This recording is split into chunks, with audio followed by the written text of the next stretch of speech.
Hello. Hello, hello. Hey, hi. How's everybody? Fantastic. How are you doing? Good. Not bad. Not bad. Looking forward to this. No. Me too. Me too. Hello, hello. How are you? Look at all that long hair, Demi. Oh, I know. It's getting out of control. Mine too. I haven't had a cut since last. Hello. Hello.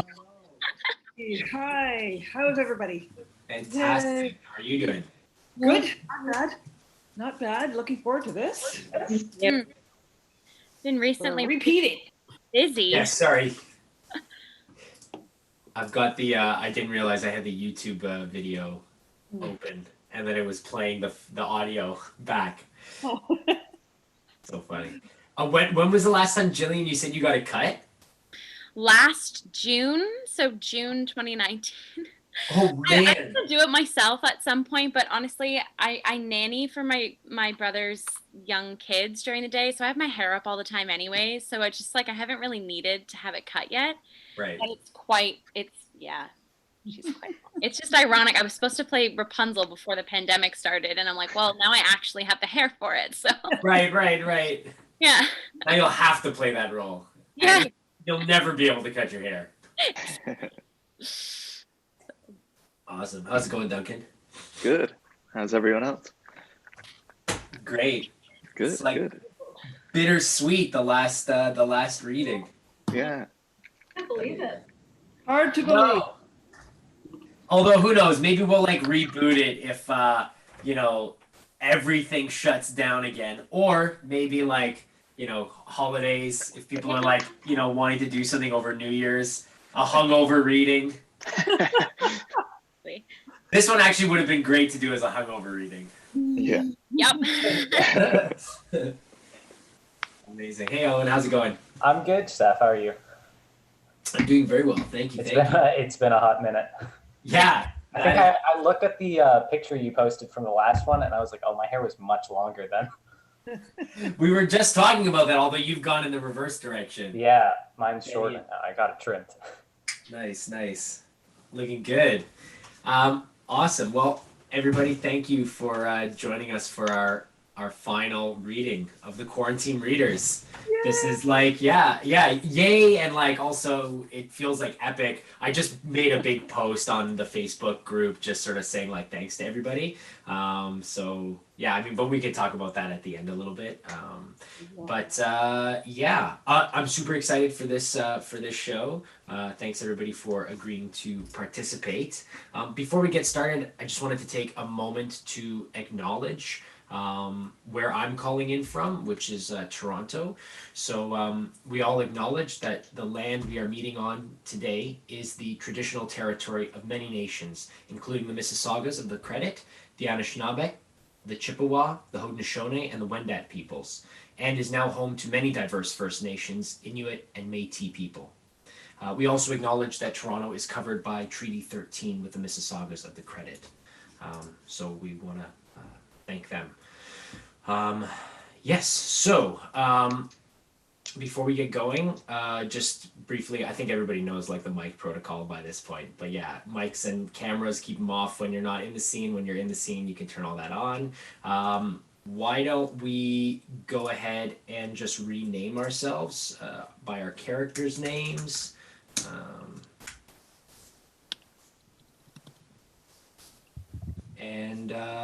I think Jeanette, am I forgetting anything? It's been like a couple of weeks now, but I feel like I'm out of practice. Yeah, no, just maybe just everyone to say where they are actually calling in from. Right, absolutely. Let's do our introductions. Thank you so much. Jeanette, why don't you go first? Okay, I am in Newfoundland. I'm not in St. John's right now. I'm on the south coast, so it's a little different. But I just can't believe this is the last one. I just can't believe it. Yeah. Okay. Jillian? Hey everyone, I'm Jillian. I'm calling in from my hometown of Windsor, Ontario. So I'm still isolating with my family bubble here in Windsor, and then I'll probably be coming back to Toronto at the beginning of 2021. So Windsor, Ontario is home for me right now. Wow. Cool. Demi?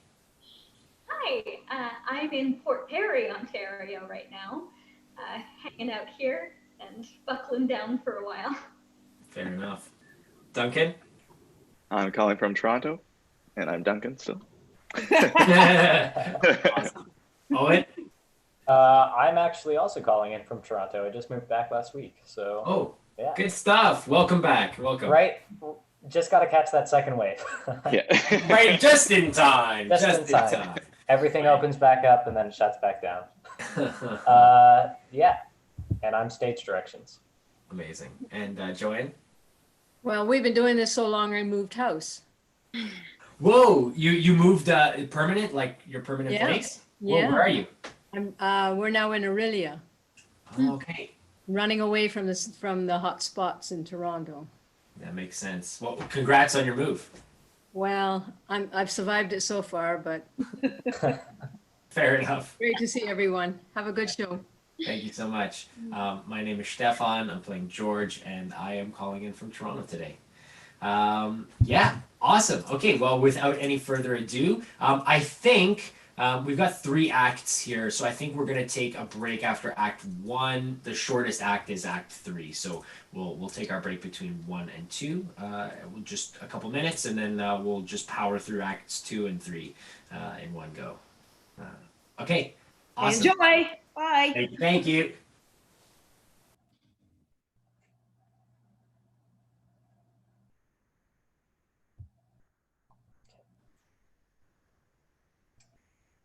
Are we good to start? Take it away, Owen. All right. Set in darkness. Crash against front door. Martha's laughter heard. Front door opens. Lights are switched on. Martha enters, followed by George. Jesus. Shh.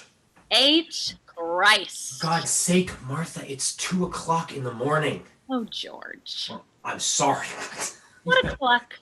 What a cluck you are. It's late, late. What a dump. Hey, what's that from? What a dump. How would I know that? Oh, come on. What's it from? You know. Martha, please. What's it from, for Christ's sake? What's what from? I just told you. I just did it. What a dump. Huh? What's it from? I don't know. I haven't the faintest idea what. Dumbbell. It's from some goddamn Betty Davis picture. Some goddamn Warner Brothers epic. I can't remember all the pictures that you. Nobody's asking you to remember every single goddamn Warner Brothers epic. Just one. One single little epic. Betty Davis gets peritonitis in the end. She's got this big black fright wig she wears all through the picture, and she gets peritonitis, and she's married to Joseph Cotton or something. Somebody. And she wants to go to Chicago all the time because she's in love with that actor with the scar. But she gets sick, and she sits down in front of her dressing table. What actor? What scar? I can't remember his name, for God's sake. What's the name of the picture? I want to know what the name of the picture is. She sits down in front of her dressing table, and she's got this peritonitis, and she tries to put her lipstick on, but she can't. She gets it all over her face. But she decides to go to Chicago anyway, and... Chicago. It's called Chicago. Huh? What? What is? Oh my God, the picture. It's called Chicago. Good grief. Don't you know anything? Chicago was a 30s musical starring Little Miss Alice Faye. Don't you know anything? Well, that was probably before my time, but... Man, just cut that out. This picture, Betty Davis comes home from a hard day at the grocery store. She works at a grocery store? She's a housewife. She buys things, and she comes home with the groceries, and she walks into the modest living room of the modest cottage modest Joseph Cotton has set her up in. Are they married? Yes, they're married to each other. Cluck. And she comes in and she looks around and she puts her groceries down and she says, "What a dump." Oh. She's discontent. Oh. Well, what's the name of the picture? I really don't know, Martha. Well, think. I'm tired, dear. It's late, and besides, That's not what you're so tired about. You haven't done anything all day. You didn't have any classes or anything. well, I'm tired. If your father didn't set up these goddamn Saturday night orgies all the time, I mean, Well, that's too bad about you, George. well, that's how it is anyway. You didn't do anything. You never do anything. You never mix. You just sit around and talk. What do you want me to do? You want me to act like you? You want me to go around all night braying at everybody the way you do? I don't bray. All right. Look, you don't bray. I do not bray. All right. I said you didn't bray. Make me a drink. What? I said, make me a drink. Yeah, well, I guess a nightcap wouldn't hurt either of us. A nightcap? Are you kidding? We've got guests. We've got what? Guests. Guests! Guests? Yes, guests! People! We've got guests coming over. When? Now? Good Lord, Martha! Do you know what time? Who's coming over? What's their name? Who? What's their name? Who? What's their name? I don't know what their name is, George. You met them tonight. They're new. He's in the math department or something. Who are these people? Met them tonight, George. I don't remember meeting anyone tonight. Well, you did. Would you give me a drink, please? In the math department. About 30. Blonde and... Huh, good looking? Yes, and good looking. Yeah, figures. And his wife's a little mousy type without any hips or anything. Oh. You remember them now? Yeah, I guess so, Martha. But why in God's name are they coming over now? Because Daddy said we should be nice to them. That's why. Oh, Lord. May I have my drink, please? Daddy said we should be nice to them. Thank you. But why now? It's after 2 o'clock in the morning, and Because Daddy said we should be nice to them. yes. But I'm sure that your father didn't mean we were supposed to stay up all night with these people. I mean, we could have them over on Sunday or something. Well, never mind. Besides, it is Sunday. Very early Sunday. I mean, it's ridiculous. Well, it's done. All right. Well, where are they? I mean, if we've got guests, where are they? I'll be here soon. What do they do? Go home and get some sleep first or something? They'll be here. I wish you'd tell me about something sometime. I mean, I wish you'd stop just springing things on me all the time. I don't spring things on you all the time. Yes, you do. You really do. You're always springing things on me. Oh, George. Always. Oh, poor Georgie, porgy, put upon pie. God. Aw. What are you doing? Are you sulking? Huh?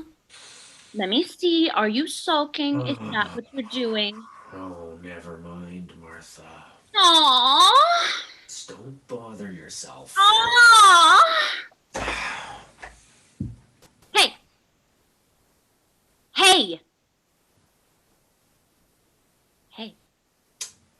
Who's afraid of Virginia Woolf? Virginia Woolf. Virginia Woolf. What's the matter? Didn't you think that was funny? Huh? I thought it was a scream. A real scream. You didn't like it, huh? It was all right, Martha. You laughed your head off when you heard it at the party. I smiled. I didn't laugh my head off. I smiled. You know? It was all right. You laughed your goddamn head off. It was all right. It was a scream. It was very funny. Yes. You make me puke. What? You make me puke. That wasn't a very nice thing to say, Martha. That wasn't what? A very nice thing to say. I like your anger. I think that's what I like most about you. Your anger. You're such a simp. You don't even have the what? Guts? Phrase maker!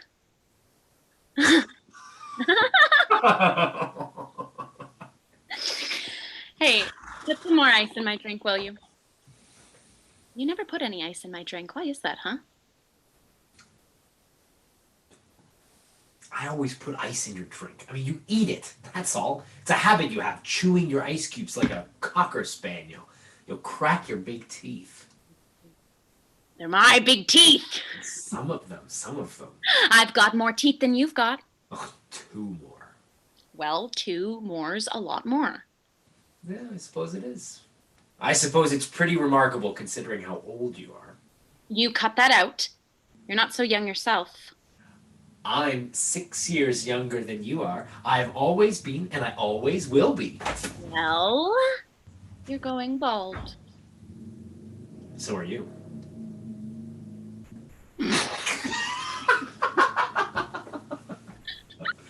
Hello, honey. Hello. Come over here and give your mommy a big sloppy kiss. Oh, no. I want a big sloppy kiss. I don't want to kiss you, Martha. Well, where are these people? Where are these people you invited over? Stayed on to talk to Daddy. They'll be here. Why don't you kiss me? Well, dear, if I kissed you, I'd get all excited. I'd get beside myself, and I'd take you by force right here on the living room rug, and then our little guests would walk in, and well, just think about what your father would say about that. Pig.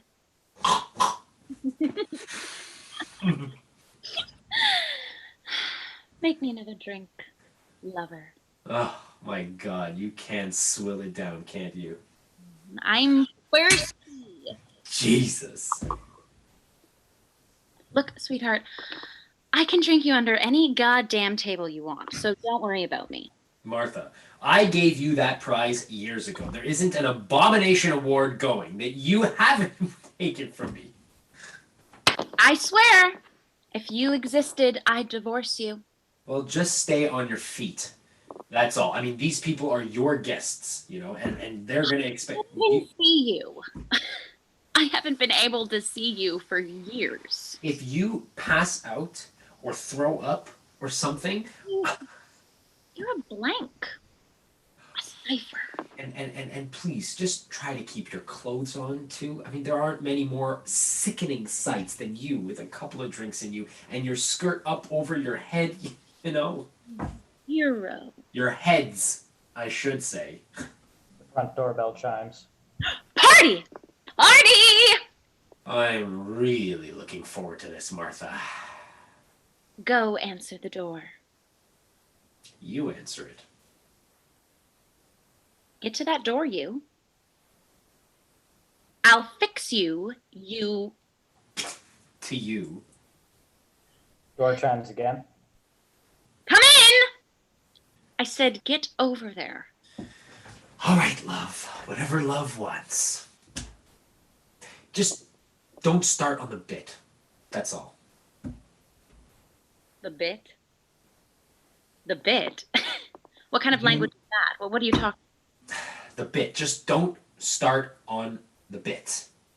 You're imitating one of your students, for God's sake? What are you trying to do? What bit? Look, just don't start in on your bit about the kid. That's all. What do you take me for? Much too much. Yeah? Well, I'll start in on the kid if I want to. Just leave the kid out of this. He's mine as much as he is yours. I'll talk about him if I want to. I'd advise against it, Martha. Well, good for you. Knock. Come on in! Get over there and open the door. You've been advised. Sure, get over there. All right, love. Whatever love wants. Isn't it nice the way some people have manners, though? Even in this day and age, isn't it nice that some people won't just come breaking into other people's houses, even if they do hear some subhuman monster yelling at them from inside? Screw you! Simultaneously with Martha's last remark, George flings open the front door. Honey and Nick are framed in the entrance. There's a brief silence. Then, Ah! Hi! Hi there! Come on in. Hi, sorry we're late. You must be our little guests. Just ignore old Sourpuss over there. Come on in, kids. Give your coats and stuff to Sourpuss. Well, now perhaps we shouldn't have come. It is late and Wait, are you kidding? Throw your stuff down anywhere and come on in. Anywhere, furniture, floor, doesn't make any difference around this place. I told you we shouldn't have come. I said come on in. Now come on. oh dear. Look, Muckmouth, you cut that out? Martha! Martha's a devil with language. She really is. Hey, kids, sit down. Isn't this lovely? Yes, indeed. Handsome. Well, thanks. Who did the... Oh, that's by... Some Greek with a mustache Martha attacked one night in, Oh. Got a quiet intensity? well, no, Oh. Well then, a certain noisy, relaxed quality, maybe. no, what I meant was... How about a quietly, noisy, relaxed intensity? Dear, you're being joshed. I'm aware of that. a brief, awkward silence. I am sorry. What it is actually is a pictorial representation of the order of Martha's mind.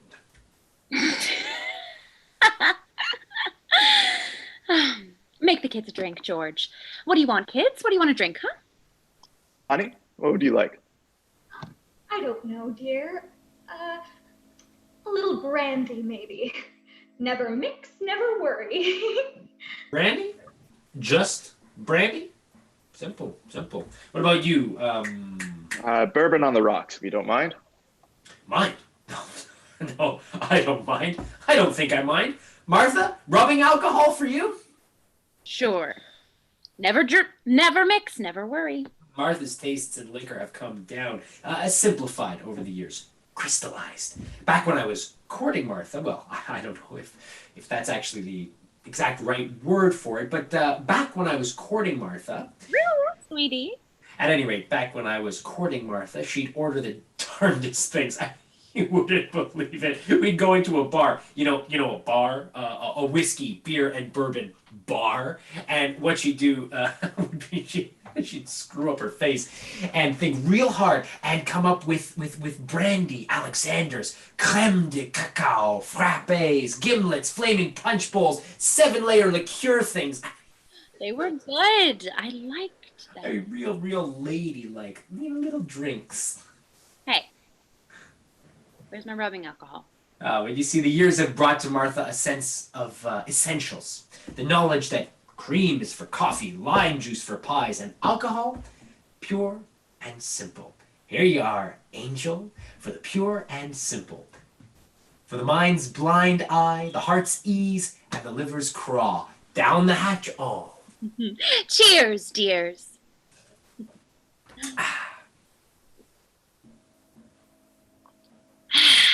You have a poetic nature, George. A Dylan Thomasy quality that gets me right where I live. Vulgar girl. With guests here. Hey.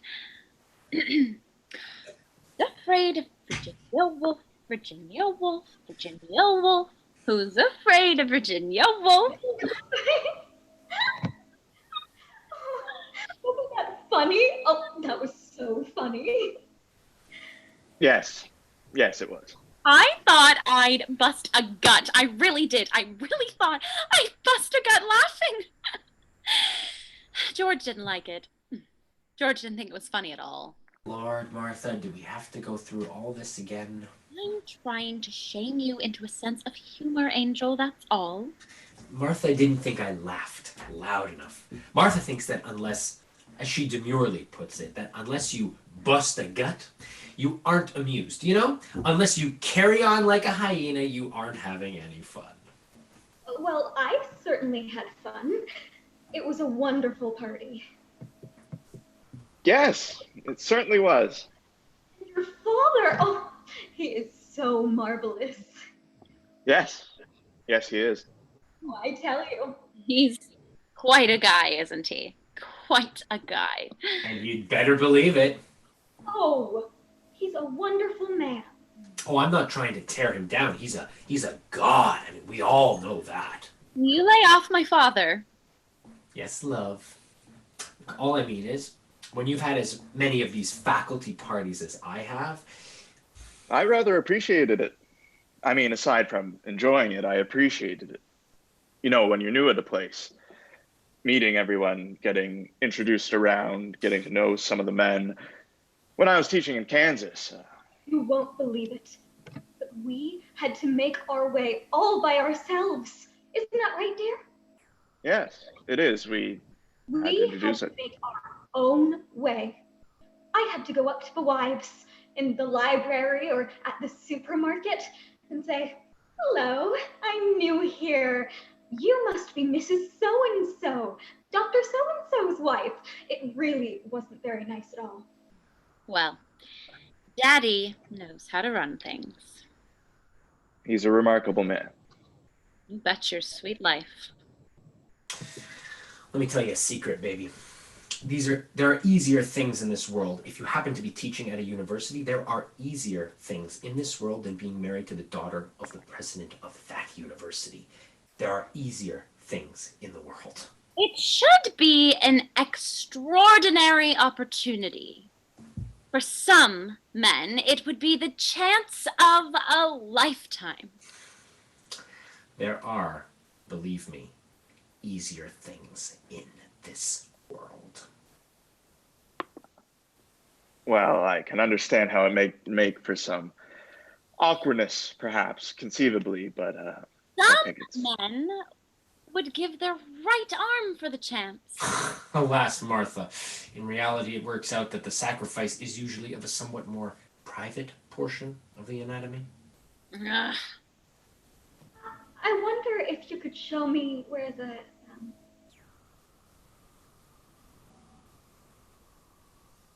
Martha? Are you all right? of course, dear. I want to put some powder on my nose. Martha, won't you show her where we keep the, euphemism? What? Oh, sure. I'm sorry. Come on, I want to show you the house. I think I'd like to... Wash up? Sure, come on with me. You two do some men talk for a while. We'll be back, dear. Honestly, George, you burn me up. All right. You really do, George. Okay, Martha. Okay, just trot along. You really do. Just don't shoot your mouth off about you know what.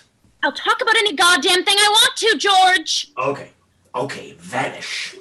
Any goddamn thing I want to. Come on. Vanish. So, what'll it be? I don't know. I'll stick to bourbon, I guess. That's what you were drinking over at Parnassus, hmm? Over at... Parnassus? I don't understand. Skip it. One bourbon. Thanks. It's just a private joke between little old Martha and me. So, you're in the math department? No. No. Martha said you were. I think that's what she said. What made you decide to be a teacher? Oh, well, the same things that motivated you, I imagine. What were they? Pardon? I said, what were they? What were the things that motivated me? Well, I'm sure I don't know. You just finished saying that the things that motivated you were the same things that motivated me. I said I imagined they were. Oh, did you? Well, you like it here? Yes, it's fine. I mean the university. Oh, I thought you meant that. Yes, I can see you did. I meant the university. Well, I like it. Fine. Just fine. You've been here quite a long time, haven't you? What? Oh, yeah. Ever since I married, what's her name? Martha. Even before that. Forever. Dashed hopes, good intentions, good, better, best, bested. How do you like that for a declension, young man, eh? Sir, I'm sorry if we didn't get on. You didn't answer my question. Sir? Don't you condescend to me. I asked you how you like that for a declension. Good, better, best, bested. Well? I really don't know what to say. You really don't know what to say? All right, what do you want me to say? Do you want me to say it's funny, or so you can contradict me and say it's sad, or do you want me to say it's sad so you can turn around and say, no, it's funny? You can play that damn little game all you want, you know. Very good, very good. And when my wife comes back, I think we'll just be leaving. Thank you very much. Calm down, my boy. Just calm down. All right? You want another drink? Here, give me your glass. I still have one. I do think that when my wife comes downstairs, Here. that we'll be. I'll freshen it. Give me your glass. What I mean is, you two, you and your wife seem to be having some sort Martha and I are having nothing. Martha and I are merely exercising. That's all. We're merely walking what's left of our wits. Don't pay any attention to it. Still. Well, now, let's just sit down and talk, huh? It's just I don't like to become involved in others people's affairs. Well, you'll get over all that. Small college and all. Musical beds is the faculty sport around here. Sir? I said musical beds is the faculty sport around here. Never mind. I wish you wouldn't go, sir, like that. You know, not the question mark at the end. You know, sir. I know it's meant to be a sign of respect for your elders, but the way you do it, it's sir, madam. No disrespect intended. How old are you? 28. I'm 40-something. Aren't you surprised? I mean, don't I look older? Doesn't this gray suggest the 50s? Don't I sort of fade into the background, get lost in the cigarette smoke? Huh? I think you look fine. I've always been lean. I haven't put on 5 pounds since I was your age. I don't have a paunch either. What I've got, I got this little distension just below the belt, but it's hard, not soft flesh. I use the handball courts. How much do you weigh?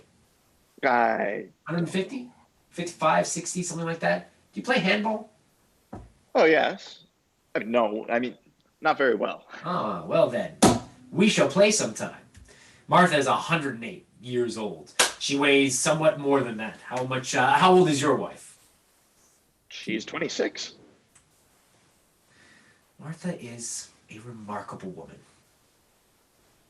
I would imagine she weighs around 110. Your wife weighs?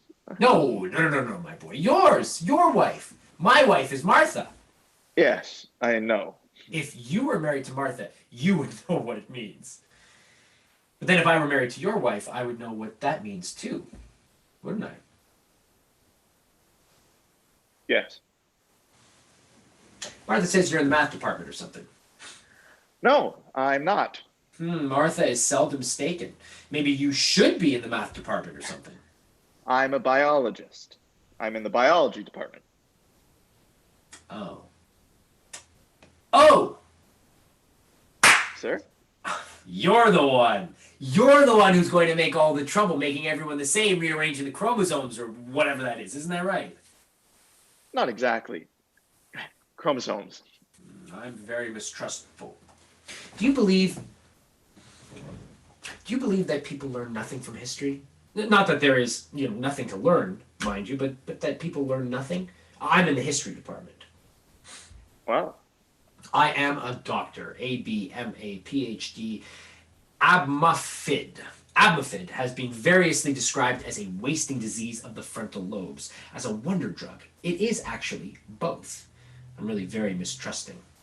Biology, huh? I read somewhere that science fiction is really not fiction at all, that you people are rearranging my genes so that everyone will be like everyone else. Now, I won't have that. It would be a shame. I mean, look at me. Is it really such a good idea? If everyone was 40-something and looked 55? You didn't answer my question about history. this genetic business you're talking about, That's very upsetting. Very, disappointing. But history is a great deal more disappointing. I am in the history department. Yes, you told me. Yes, I know I told you. I shall probably tell you several more times. Martha tells me often that I am in the history department, as opposed to being the history department, in the sense of running the history department. I do not run the history department. Well, I don't run the biology department. Oh, you're 21. 28. 28! Perhaps when you're 40-something and look 55, you will run the history department. Biology. Biology. Yes, I did. I did run the history department for 4 years during the war, but that was because everybody was away. Then, everybody came back, because nobody got killed. That's New England for you. Isn't that amazing? Not one single man in this whole place got his head shot off. That's pretty irrational. Your wife doesn't have any hips, has she? Does she? What? I don't mean to suggest that I'm hip happy. I'm not one of those 36, 22, 78 men, No, siree, not me. Everything in proportion. I was implying that your wife is, slim hipped. Yes, she is. What are they doing up there? I assume that's where they are. You know women. Not one son of a bitch killed. Of course, nobody bombed Washington. No, that's not fair. Hey, you have any kids? No. Not yet. You? That's for me to know. And you to find out. Indeed. No kids, huh? Not yet. People do, have kids. That's what I meant about history. You people are going to make them in test tubes, aren't you? You biologists. Babies. And then the rest of us, them, as we want to, can screw to their heart's content. What will happen to the tax deduction? Has anyone figured that out yet? But you are going to have kids anyway, in spite of history. Yes. Certainly. We want to wait a little until we're settled. Oh. And this is your heart's content. Illyria, Penguin Island, Gomorrah. You think you're going to be happy here in New York, in New Carthage, eh? I hope we'll stay here. And every definition has its boundaries, eh? Well, it isn't a bad college, I guess. It'll do. It isn't MIT. It isn't UCLA. It isn't Sorbonne. Or Moscow U either, for that matter. I don't mean forever. Well, don't you let that get bandied about. The old man wouldn't like it. Martha's father expects loyalty and devotion out of his staff. I was going to use another word. Martha's father expects his staff to cling to the walls of this place like ivy, to come here and grow old, to fall in the line of service. One man, a professor of Latin and elocution, actually fell in the cafeteria line one lunch. He was buried, as many of us have been, and many more of us will be, under the shrubbery around the chapel. It is said, and I have no reason to doubt it, that we make excellent fertilizer. But the old man is not going to be buried under the shrubbery. The old man is going to die. Martha's father has the staying power of one of those Micronesian tortoises. There are rumors, which you must not breathe in front of Martha, for she foams at the mouth. But the old man, her father, is over 200 years old. There's probably an irony involved in this, but I am not drunk enough to figure out what it is. How many kids are you gonna have? I don't know. My wife is Slim hipped. Have a drink. yes. Martha! Damn it. You asked me if I knew women. Well, one of the things I do not know about them is what they talk about while men are talking. But I must find out sometime. What do you want? Oh, isn't that a wonderful sound? What I mean is, what do you think they really talk about? Hmm? Or do you even care? Themselves, I would imagine. George? Do you find women puzzling? Well, yes and Uh, no. Uh-huh. Oh! Well, here's one of you at least. She'll be right down. You must see this house, dear. This is such a wonderful old house. Yes, I think I will. Martha! For Christ's sake, hang on a minute, will you? She'll be right down. She's changing. She's what? She's changing? Yes, What, her clothes? her dress. Why? Why, I imagine she wants to be comfortable. Oh, she does she? Oh, heavens, I should think. You don't know! You feel all right? Oh, yes, dear. Perfectly fine. So she wants to be comfortable, does she? Well, we'll see about that. I didn't know until just a minute ago that you had a son. What? A son. I hadn't known. You to know and me to find out. Well, he must be quite a big deal. 21. 21 tomorrow. Tomorrow's his birthday.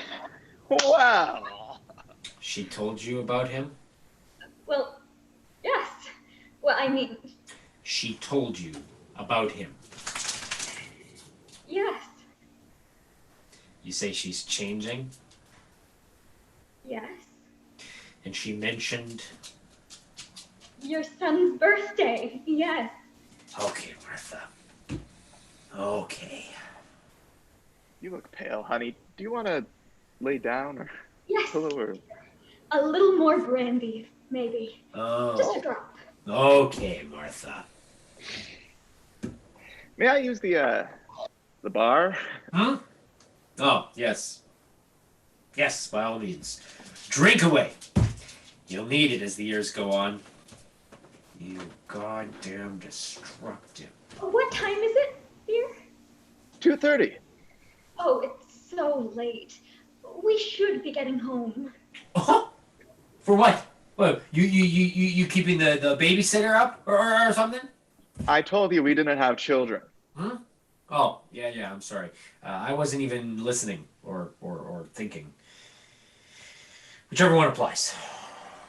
We'll go in a little while. Oh no, now. You mustn't. Martha's changing. And Martha's not changing for me. Martha hasn't changed for me in years. If Martha is changing, it means we'll be here for days. You are being accorded an honor, and you must not forget that Martha is the daughter of our beloved boss. She is his right ball, you might say. You might not understand this, but I wish you wouldn't talk that way in front of my wife. Oh, no, it's fine. Really? Oh, you're quite right. We'll leave that sort of talk to Martha.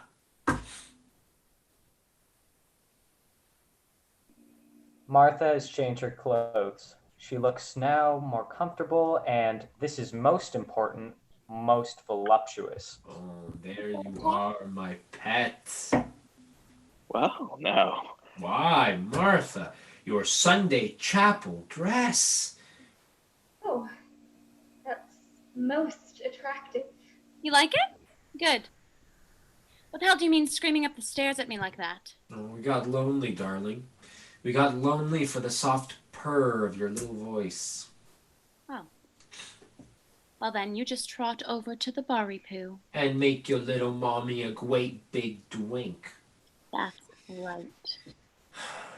Well, did you two have a nice little talk? You men solve the problems of the world as usual?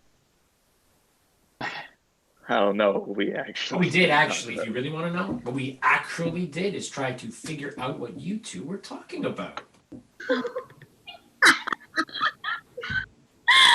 Aren't they something? Aren't these men the absolute end? Why didn't you sneak upstairs and listen in? Oh, I wouldn't have listened, Martha. I would have peeked. It's a conspiracy. And now we'll never know. Shucks.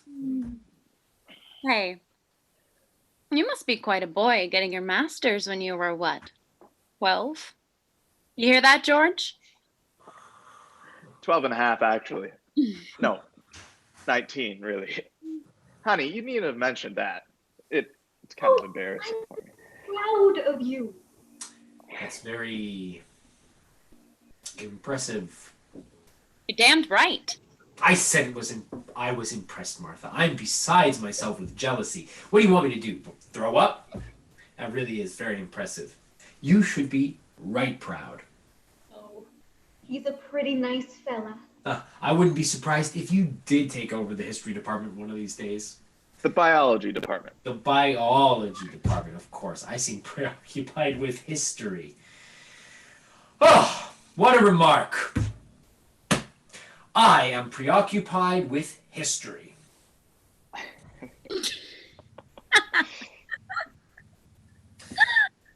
I'll make myself a drink. George is not preoccupied with history. George is preoccupied with the history department. George is preoccupied with the history department because... Because he is not the history department, but is only in the history department. We know, Martha. We all went through it while you were upstairs, getting up. There's no need to go through it all again. That's right, baby. Keep it clean. George is bogged down in the history department. He's an old bog in the history department. That's what George is. A bog. A fen. A GD swamp. A swamp. Hey, swamp. Hey, swampy. Yes, Martha? Can I get you something?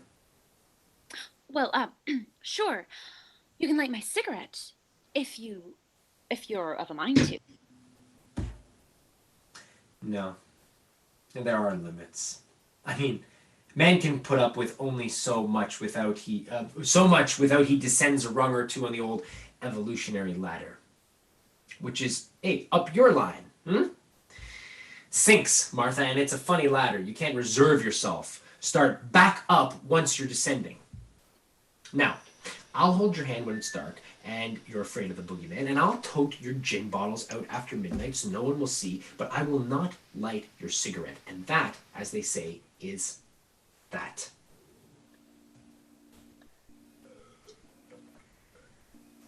Hey, you play football, huh? Dear? Oh, Oh, yes, I was a quarterback. But I was much more adept at boxing, really. Boxing!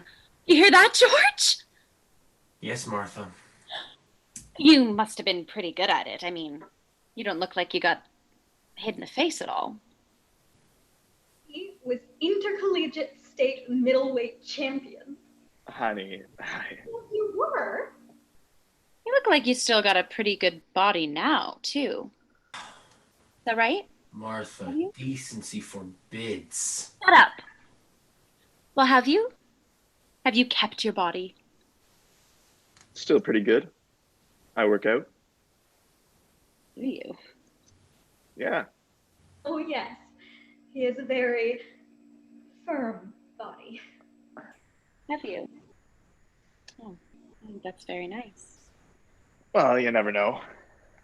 Once you have it, You never know when it's going to come in handy. I was gonna say, why give it up until you have to? Couldn't agree with you more. Couldn't agree with you more. Martha, your obscenity is more than just. George here doesn't cotton much to body talk, do you, sweetheart? George isn't too happy when we get to muscle, flat bellies, pectorals. Would you like to have a walk around the garden? Oh, no. You're amused? All right. Paunchy over there isn't too happy when the conversation moves to muscle. How much do you weigh? 155, 158, around there. You know what? The old middleweight limit, eh? It's pretty good. Hey, George, tell me about the boxing match we had. Christ! George! Tell him about it. You tell him, Martha. You're good at it. Tits. Is he all right? Him? Oh, sure. George and I had this boxing match. Oh, Lord. 20 years ago? A couple of years after we were married. A boxing match? The two of you? Really? Yep, the two of us. Really? I can't imagine it. Well, like I say, it was 20 years ago, and it wasn't in a ring or anything like that, you know what I mean? It was wartime, and Daddy was on this physical fitness kick. Daddy's always admired physical fitness. Says a man is only part brain, he has a body too, and it's his responsibility to keep both of them up, you know? Uh-huh. Because the brain can't work unless the body's working too.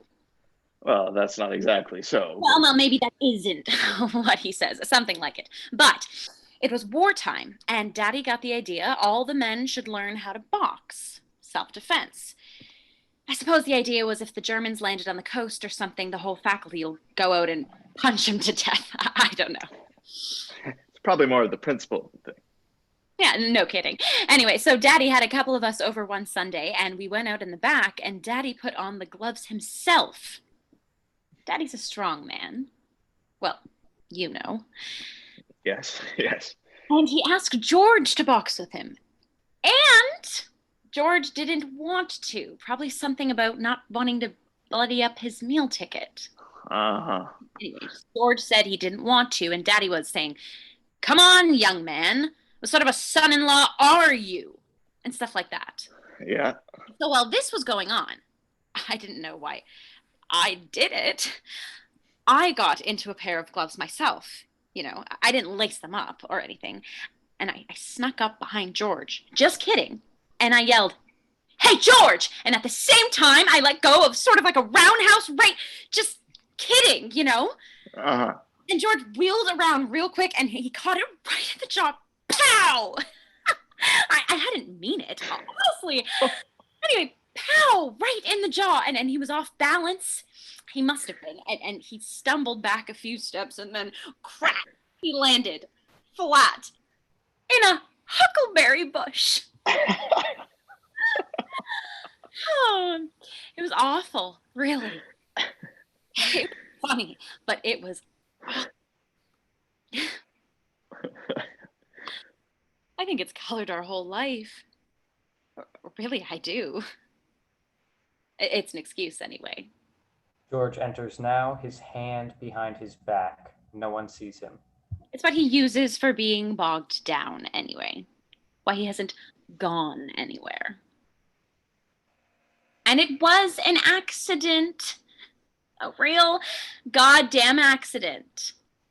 George takes from behind his back a short-barreled shotgun and calmly aims it at the back of Martha's head. Honey screams, rises. Nick rises, and simultaneously, Martha turns her head to face George. George pulls the trigger. Pow! Pop.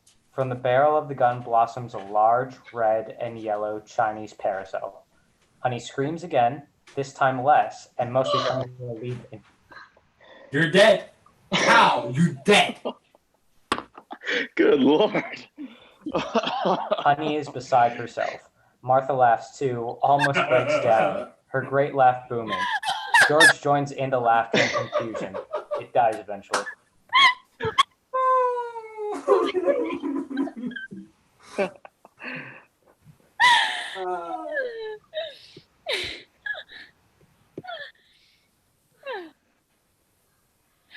Where'd you get that, you bastard? Let me see that, will you?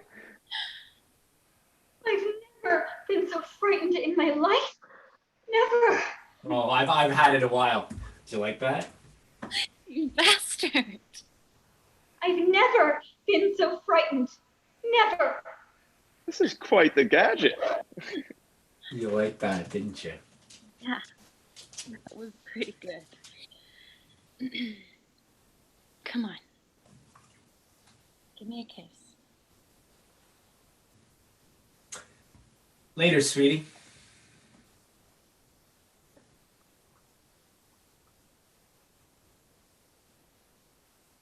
Oh, that's what you're after, is it? What are we going to have? Blue games for the guests, huh? Huh? Prick! Everything in its place, Martha. Everything in its own good time. You. Here, let me show you. It goes back in like this. Closes the That's- parasol, reinserts it in the gun. That's damn clever. Drinks now. Drinks for all.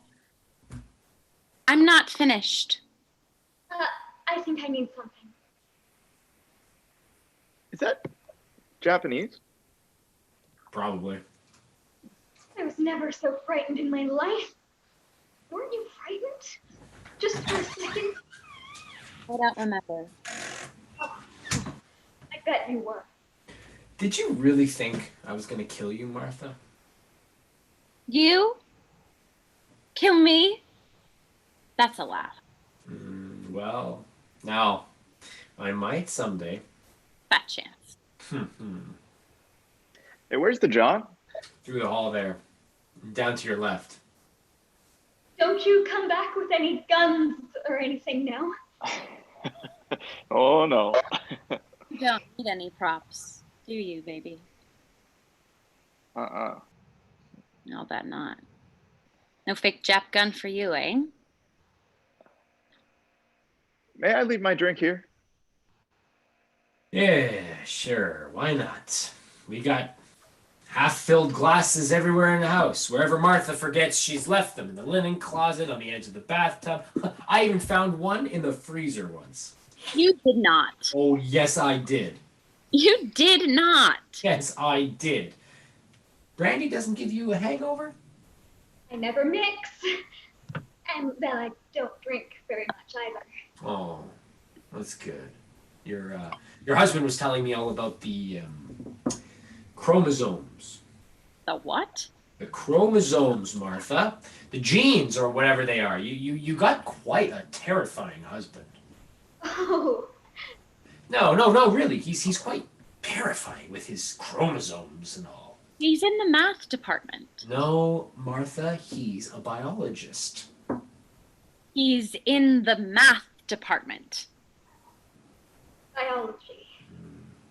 Are you sure? Well, I ought to. Be. I suppose so. I don't know who said that he was in the math department. You did, Martha. Well, I can't be expected to remember everything. I meet 15 new teachers and their goddamn wives. Present company outlawed, of course. And I'm supposed to remember everything. So he's a biologist. Good for him. Biology's even better. It's less abstruse. Abstract. Abstruse in the sense of recondite. Don't you tell me words. Biology's even better. It's right at the meat of things. Nick re-enters. You're right at the meat of things, baby. Oh, They thought you were in the math department. well, maybe I ought to be. You stay right where you are. You stay right at the meat of things. God, you're obsessed with that phrase, Martha. It's ugly. You stay right there. Hell, you can take over the history department just as easy from there as anywhere else. God knows somebody's going to take over the history department someday. And it ain't gonna be Georgie boy there, that's for sure. Are you, Swampy? Are you, huh? Ah, in my mind, Martha, you are buried in cement right up to your neck. Oh, no. Right up to your nose. That's much quieter, yeah? Georgie boy here says you're terrifying. Why are you terrifying? I didn't know I was. It's because of your chromosomes, dear. Oh, the chromosomes business. What's all this about chromosomes? Well, chromosomes are. I know what chromosomes are, sweetie. I love them. Oh, well then. Martha eats them for breakfast. She sprinkles them on her cereal. It's very simple, Martha. This young man is working on a system whereby chromosomes can be altered. Well, not all by himself. He probably has one or two co-conspirators. The genetic makeup of a sperm cell changed, reordered, to order actually, for hair and eye color, stature, potency, I imagine, hairiness, features, health, and mind. The most important, mind. All imbalances will be corrected, sifted out. Propensity for various diseases will be gone. Longevity assured. We will have a race of men, test tube bred, incubator born, superb and sublime. How exciting! But everyone will tend to be rather the same. Alike. Everyone. And I'm sure I'm wrong here. Will tend to look like this young man here. That's not a bad idea. All right now. It will, on the surface of it, be all rather pretty. Quite jolly. But of course, there will be a dank side to it too. A certain amount of regulation will be necessary for the experiment to succeed. Certain number of sperm tubes will have to be cut. Well, Millions upon millions of them. Millions of tiny little slicing operations that will leave just the smallest scar on the underside of the scrotum. But which will assure the sterility of the imperfect, the ugly, the stupid, the unfit. Now look. With this, we will have in time a race of glorious men. I suspect we will not have much music, much painting, but we will have a civilization of men, smooth, blonde, and right at the middleweight limit. aww. A race of scientists and mathematicians, each dedicated to and working for the greater glory of the super civilization. Goody! There will be certain loss of liberty, I imagine, as a result of this experiment, but diversity will no longer be the goal. Cultures and races will eventually vanish, the ants will take over the world, Are you finished? and I, naturally, am rather opposed to all this. History, which is my field, history, which I am one of the most famous bogs, will lose its glorious variety and unpredictability. I, and with me, the surprise, the multiplexity, the sea-changing rhythm of history will be eliminated. There will be order and constancy. But I am unalterably opposed to it. I will not give up Berlin. You'll give up Berlin, sweetheart. You're going to defend it with your paunch? No. Don't see what Berlin has to do with anything. There's a saloon in West Berlin where the bar stools are 5 feet high and the floor, is so far below you. I will not give up things like that. No, I won't. I will fight you, young man. One hand on my scrotum, to be sure, but with my free hand, I will battle you to the death. Bravo! That's right. I am going to be the wave of the future. You bet you are, baby. See why you want to do all those things, dear. You never told me. Oh, for God's sake. Oh, The most profound indication of social malignancy. No sense of humor, huh? None of the monoliths could take a joke. I mean, read history. I know something about history. You don't know much about science, do you? I know something about history. I know when I'm being threatened. So, everyone's going to look like you, eh? Oh, sure. I'm going to be a personal screwing machine. Ugh. Isn't that nice? dear, you mustn't. You mustn't. I'm sorry, honey. Such language. I'm sorry. All right? Well, all right.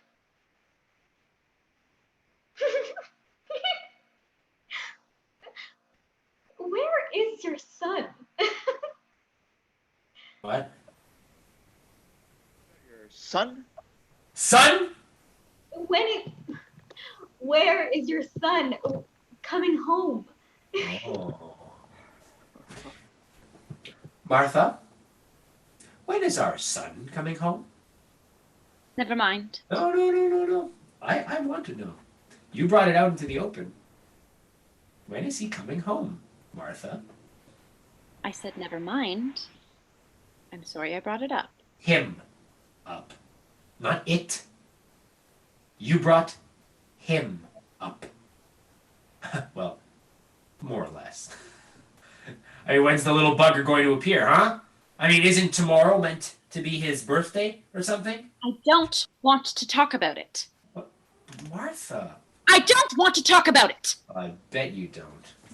Martha does not want to talk about it. Him. Martha is sorry she brought it up. Him. When's the little bugger coming home? Yes, Martha. Since you had the bad taste to bring up the matter in the first place, when is the little bugger coming home?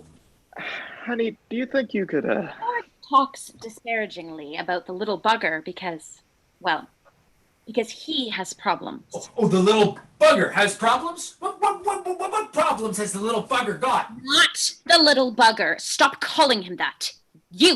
You've got problems. Oh, I've never heard of anything more ridiculous in my life. Neither have I. honey? George's biggest problem about the little... about our son, about our great big son, is that deep down in the private most pit of his gut, he's not completely sure it's his own kid. My God, you are a wicked woman. And I've told you 1,000,000 times, baby, I wouldn't conceive with anyone but you. You know that, baby. A deeply wicked person. My. Oh, my. I'm not sure that this is a subject for guests. Martha is lying. I want you to know that right now. Martha's lying. There are very few things in this world that I am sure of. National boundaries, the level of the ocean, political allegiances, practical morality. None of these would I stake my stick on anymore. But the one thing in this whole sinking world that I am sure of is my partnership. My chromosomological partnership in the creation of our blonde-eyed, blue-haired son. Oh, I'm so glad. That was a very pretty speech, George. Why, thank you, Martha. You rose to the occasion. Good. Real good. Well, real well. Honey. Martha knows. She knows better. I know better. I've been to college like everybody else. Martha been to college. Martha been to a convent when she was a little twig of a thing, too. And I was an atheist. Mm-hmm. Still am. Not an atheist, Martha. A pagan.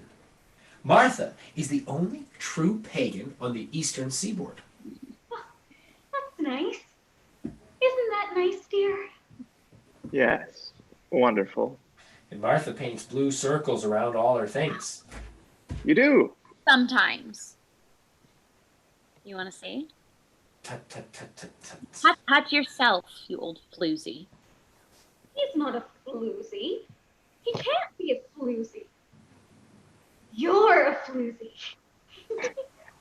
Now watch yourself. All right. I'd like a nipper of brandy, please. Honey, I think you've had enough now. Nonsense! Everybody's ready, I think. Nonsense.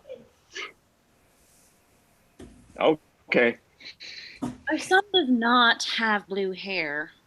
Or blue eyes, for that matter. He has green eyes, like me. Uh-huh. He has blue eyes, Martha. Green. Blue, Martha.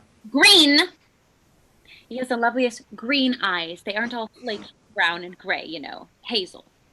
They're real green. He has green eyes like mine. Your eyes are brown, aren't they? Green! Well, in some lights, they look brown, but they're green. Not green like his, more hazel. George has watery blue eyes. Milky blue. I'll make up your mind, Martha. I'm giving you the benefit of the doubt. Daddy has green eyes, too. He does not. Your father has tiny red eyes, like a white mouse. In fact, he is a white mouse. You wouldn't dare say a thing like that if he was here. You are a coward. You know, that great shock of white hair and those beady red eyes. Great big white mouse. George hates Daddy. Not for anything Daddy's done to him, but for his own... Inadequacies. That's right. You hit it right on the snout. Where do you think you're going? Oh, we need more booze, darling. Oh. So go. Thank you. He's a good bartender. A good bar nurse. The SOB, he hates my father. You know that? Oh, come on. You think I'm kidding? You think I'm joking? I never joke. I don't have a sense of humor. I have a fine sense of the ridiculous, but no sense of humor. I have no sense of humor. I haven't either. Yes, you have, honey. A quiet one. Thank you.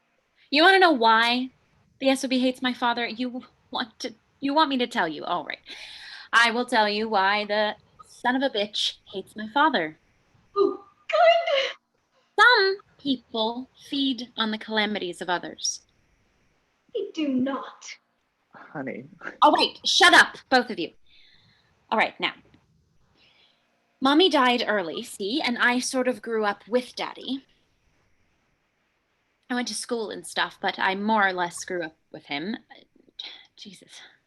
I admired that guy. I worshipped him. I absolutely worshipped him. I still do. And he was pretty fond of me too, you know. We had a real rapport going, a real rapport. Yeah. Daddy built this college. I mean, he built it up from what it was. It's his whole life. He is the college. Uh-huh. College is him. You know what the endowment was when he took over and what it is now? You look it up sometime. I know. I read about it. Shut up and listen. Cutie. So after I got done with college and stuff, I came back here and sort of sat around for a while. I wasn't married or anything. Well, I'd been married, sort of, for a week. My sophomore year at Miss Muff's Academy for Young Ladies, college, a kind of junior lady chatteringly arrangement, as it turned out, the marriage. He mowed the lawn at Miss Duff's, sitting up there all naked in a big power mower, mowing away. But Daddy and Miss Muff got together and put an end to that real quick. Annulled. Which is a laugh, because theoretically you can't get an annulment if there's entrance. Huh. Anyway, so I was re-virginized. Finished at Miss Muff's, where they had one less gardener's boy, and real shame that was. And I came back here and I sort of sat around for a while. I was hostess for Daddy, and I took care of him. And it was nice. It was very nice. Yes. Yes. What do you mean, yes, yes? How would you know? Lover. And I got the idea about then that I'd marry into the college, which didn't seem to be quite as stupid as it turned out. I mean, Daddy had a sense of history, of continuation. Why don't you come over here and sit by me? I don't think I should. Suit yourself. A sense of continuation, history, and he'd always had it in the back of his mind to groom someone to take over sometime when he quit. A succession, you know what I mean? Yes, I do. Which is natural enough. When you've made something, you want to pass it on to somebody. So I was sort of on the lookout for prospects with the new men, an heir apparent. It wasn't Daddy's idea that I had to necessarily marry the guy. I mean, I wasn't the albatross. You didn't have to take me to get the prize or anything like that. It was something I had in the back of my mind. And a lot of the new men were married, naturally. Sure. Like you, baby. Like you, baby. But then George came along. Along came George. And along came George, bearing hooch. What are you doing now, Martha? I'm telling a story. Sit down, you'll learn something. Alrighty. You've come back. That's right. Dear, he's come back. Yes, I see. I see. Where was I? I'm so glad. Oh, yeah. And along came George. That's right. Who was young, intelligent, and bushy-tailed, and sort of cute, if you can imagine it. And younger than you. And younger than me. By 6 years. By 6 years. It doesn't bother me, George. And along he came, bright-eyed, into the history department. And you know what I did? Dumb cluck that I am. You know what I did? I fell for him. Oh, that's nice. Yes, she did. You should have seen it. She'd sit outside my room on the lawn at night, and she'd howl and claw at the turf. I mean, it couldn't work. I actually fell for him. That there. Martha's a romantic at heart. That I am. I actually fell for him. And the match seemed practical, too. You know, Daddy was looking for someone to Just a minute, Martha. take over sometime when he was ready to Just a minute, Martha. retire. And so I thought, Stop it, Martha. what do you want? I thought you were telling the story of our courtship, Martha. I didn't know you were going to get started in on the other business. Well, I am. I wouldn't, if I were you. Oh, you wouldn't. Well, you're not. Now, you've already sprung a leak about you know what. What? What? The apple of our eye, the sprout, the little bugger. Our son. And if you start in on this other business, I warn you, Martha, it's going to make me angry. Oh, is it? Is it? Is it? It is it? I warn you. You what? I warn you. Do you really think we have to go through all of this? And warned. So anyway, I married this son of a bitch and had it all planned out. He was the groom. He was going to be groomed. He'd take over someday. First, he'd take over the history department. And then, when Daddy retired, he'd take over the college. You know? That's the way it was supposed to be. You getting angry, baby? Huh? That's the way it was supposed to be. Very simple. And Daddy seemed to think it was a pretty good idea, too. For a while.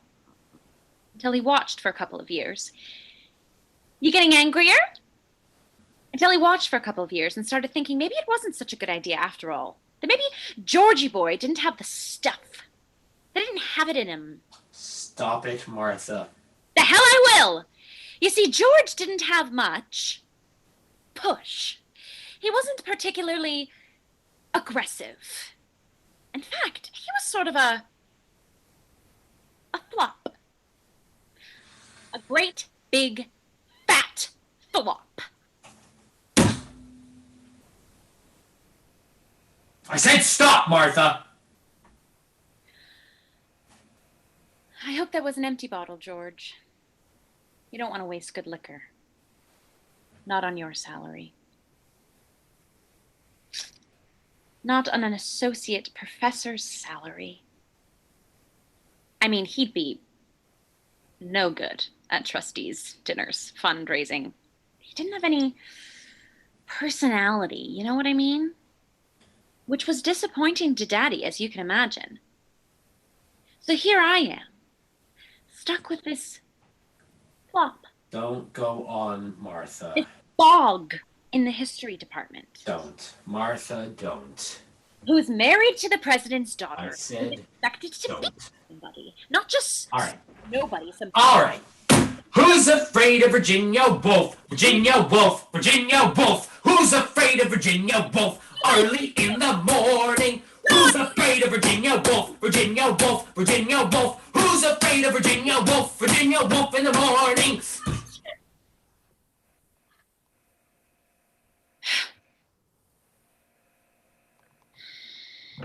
I'm going to be sick. I'm going to be sick. I'm going to vomit. Oh, for God's sake. Going after them, looks back at George contemptuously. Jesus.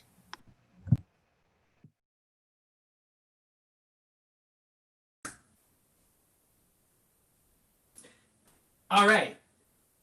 That's the end of Act 1. Nice work, everybody. We will, woohoo! We'll take a brief, let's say 3:25, 5 minutes. Yeah, 3:25 we'll all reconvene. Just turn your cameras back on when you're back. Thanks.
All right, all right. Everybody good to dive in? Let's do it. All right, all right. Here we go. Take it away, Owen. George, by himself. Nick re-enters. I guess she's all right. She really shouldn't drink. She's frail. Slim-hipped, as you'd have it. I'm really very sorry. Where's my little yum? Where's Martha? She's making coffee in the kitchen. She gets sick quite easily. Martha? Oh no. Martha hasn't been sick a day in her life, unless you kind of count the time she spends in the rest home. No, my wife. My wife gets sick quite easily. Your wife is Martha. Oh, yes. I know. She doesn't really spend any time in the rest home. Your wife? No, yours. Oh, mine. No, no, she doesn't. I would. I mean, if I were her, I would.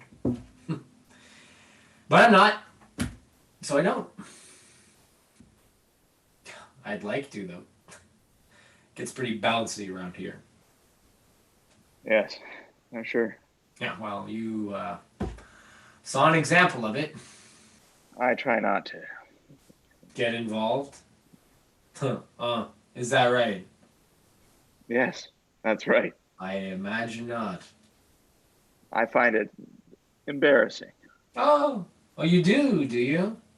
Yes, really, quite. Yes, really. Quite. It's disgusting.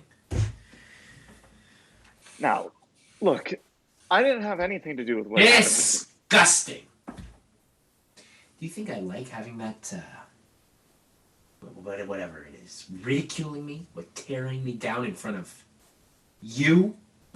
Do you think I care for it? Well, no, I don't imagine you care for it at all. Oh, you don't imagine it, huh? No, I don't. I don't imagine you do. Your sympathy disarms me. Your compassion makes me weep. Large, salty, unscientific tears. Oh. I just don't see why you feel you have to subject other people to it. I? If you and your wife want to go at each other like a couple of Why, I want to! animals, I don't see why you don't do it when there aren't any other visitors. Why, you smug little Candace, mister!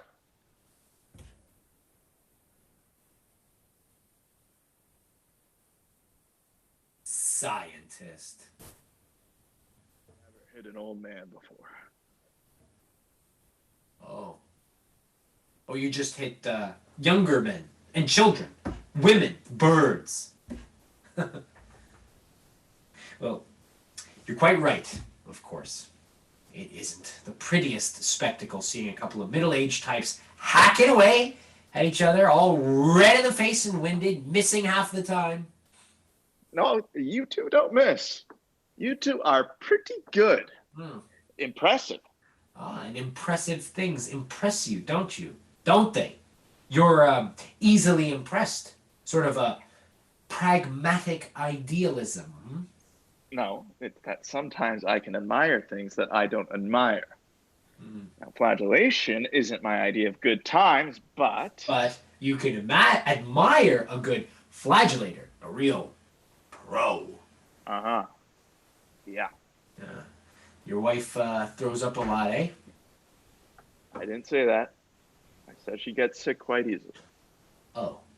I thought by sick you meant to. Oh, well, it's true. She does throw up a lot. Once she starts it, there's practically no stopping her. I mean, she'll go right on for hours. Not all the time, but regularly. You can tell time by her, huh? Just about. Drink? Sure. I married her because she was pregnant. Oh? But you said you don't have any children. When I asked you, you said that you... She wasn't really. It was a hysterical pregnancy. She blew up and then she went down. And while she was up, you married her. And then she went down.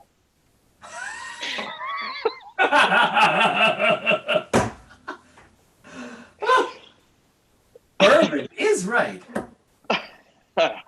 Yes, bourbon.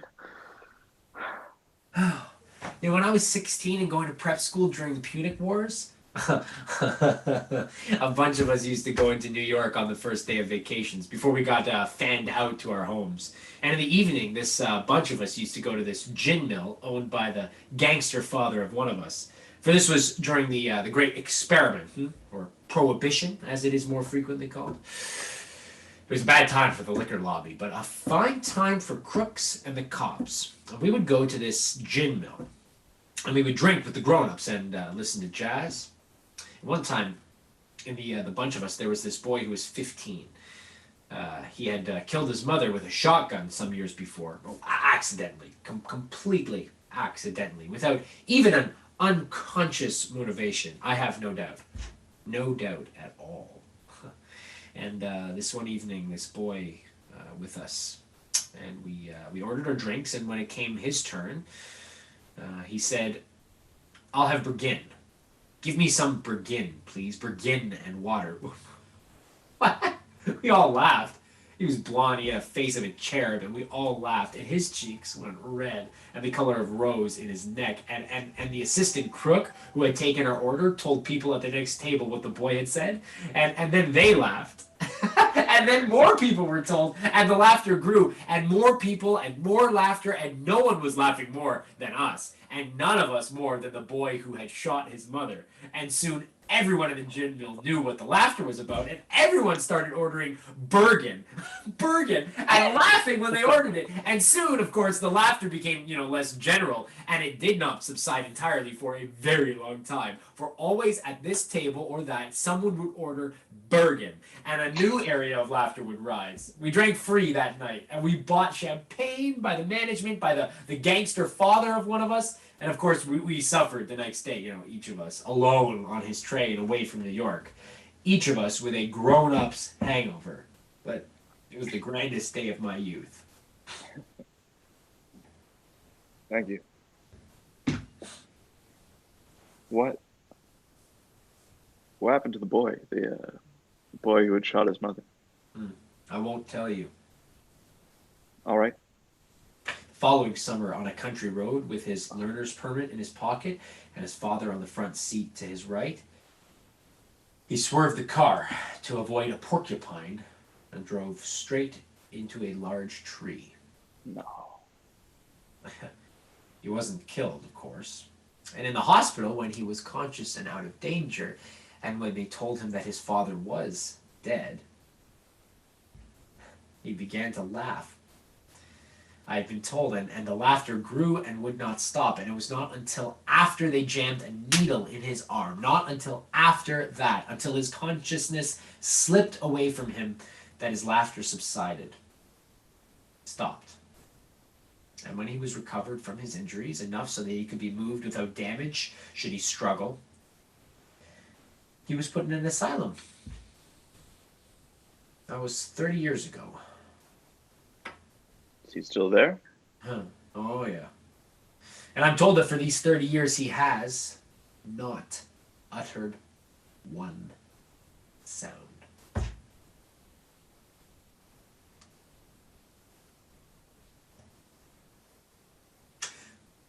Martha! Martha! I told you, she's making coffee. For your hysterical wife who goes up and down. Went up and down. Went? No more? No more. Nothing. The saddest thing about men, well, no. Well, one of the saddest things about men is the way they age. I mean, some of them. Do you know what it is with insane people? Do you? The quiet ones? No. They don't change. They don't grow old. They must. Oh well, eventually, probably, yes. But they don't. I mean, in the usual sense. They maintain a firm-skinned serenity. The underuse of everything leaves them quite whole. You recommending it? No. Some things are sad, though. But yeah, just gotta buck up and face them, that's all. Buck up! Martha doesn't have hysterical pregnancies. My wife had one. Yes. Martha doesn't have pregnancies at all. Well, no, I don't imagine so now. Do you have any other kids? Do you have any daughters or anything? Do we have any what? Do you have any? I mean, do you have only one kid? Your son? No. Just one. One boy. Our son. Well, it's nice. Yeah, well, he's a comfort. A beanbag. A what? A beanbag. Bean bag. You wouldn't understand. Bean bag. I heard you. I didn't say I was deaf. I said I didn't understand. You didn't say that at all. I meant I was implying I didn't understand. Oh, for Christ's sake. Oh, you're getting testy. I'm sorry. All I said was our son, the apple of our three eyes, Martha being a cyclops. Our son is a beanbag, and you get testy. I'm sorry. It's late. I'm tired. I've been drinking since 9 o'clock. My wife is vomiting. There's been a lot of screaming going on around here. And so you're testy. Very naturally. Don't worry about it. Anybody who comes up here ends up getting testy. It's expected. But don't be upset. I'm not upset. You're testy. Yes. Look, I'd like to set you straight about something while the little ladies are out of the room. I'd like to set you straight about what Martha said. I don't make judgments, so there's no need, really. Unless you feel the need. Well, I do feel the need. I know you don't like to become involved. I know you like to preserve your scientific detachment in the face of, for lack of a better word, life and all, but still, I want to tell you. I'm a guest. You go right ahead. Oh, well, thanks. Now, that makes me feel all warm and runny inside. Well, if you're going to be a dick about it, Wait. if you're going to start that kind of stuff again. Hark! Forest sounds! Hmm. Animal noises. Hey. Oh, Well, here's Nursey. We're sitting up, we're having coffee, and we'll be back in. oh. Is there anything I should do? You just stay here and listen to George's side of things. Bore yourself to death. Monstre. Couchon. Bit. Guenelle. Putain. Ah! You two types amuse yourselves. We'll be in. You clean up the mess you made, George. No, Martha, I did not clean up the mess I made. I've been trying for years to clean up the mess I made. Have you? Hmm? Have you been trying for years? Accommodation, malleability, adjustment. These do seem to be in the order of things, don't they? Don't try to put me in the same class with you. Oh. No. Of course not. Things are simpler with you. You marry a woman because she's all blown up, while I, in my clumsy, old-fashioned way. There was more to it than that. Oh, sure. I'll bet she has money too. Yes. Yes? Yes! You mean I was right? I hit it! Well, you see, My God, what archery first try too. How about that? I, Oh, there were other things, yes, to compensate. yes. Oh, there always are. No. I'm sure there are. Look, I didn't mean to be flip. There are always compensating factors, as in the case of Martha and myself. Now, on the surface of it, We sort of grew up together, it looks to be a kind of knockabout, drag out affair on the surface of it. We knew each other from, oh God, I don't know, when we were 6 or something. Somewhere back there at the beginning of it, right when I first came to New Carthage. Back then. I'm sorry. Huh?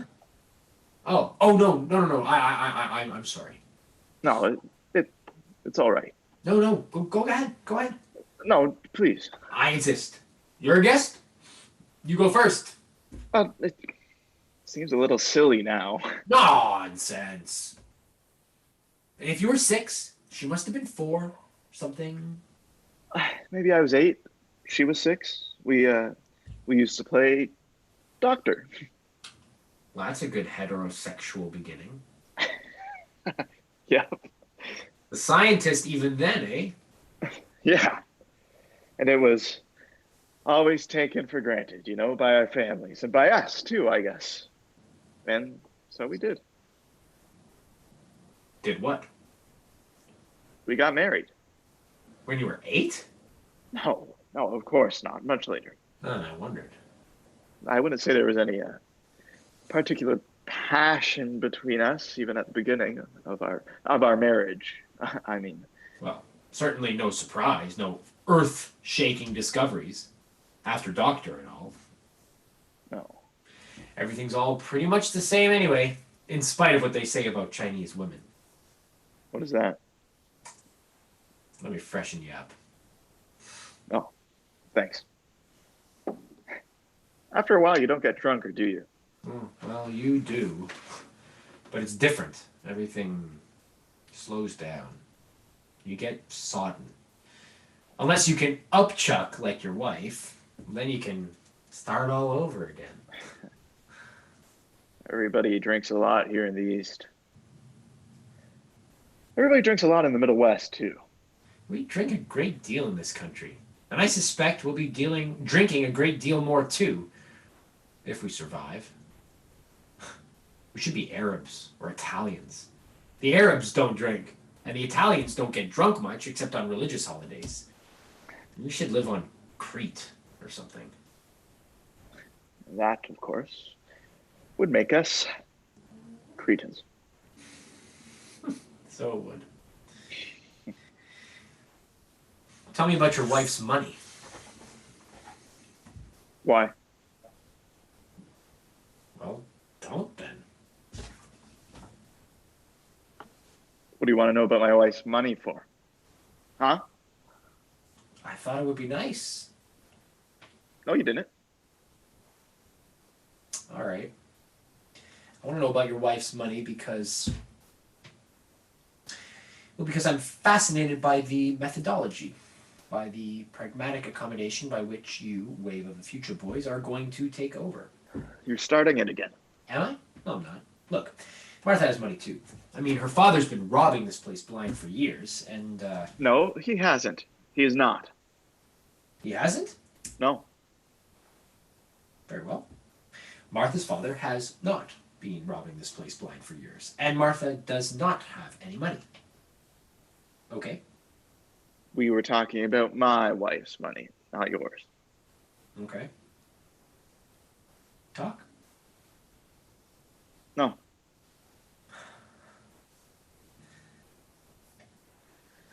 My father-in-law was a man of the Lord, and he was very rich. With faith. Yeah. My father-in-law was called by God when he was 6 or something, and he started preaching and he baptized people and he saved them and he traveled around a lot and he became pretty famous. Not like some of them, but he became pretty famous. And when he died, he had a lot of money. God's money.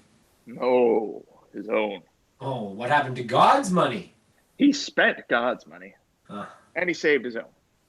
He built hospitals and he sent off mercy ships and he brought the outhouses indoors and he brought the people outdoors into the sun and he built 3 churches or whatever they were and 2 of them burned down and he ended up pretty rich. Wow. I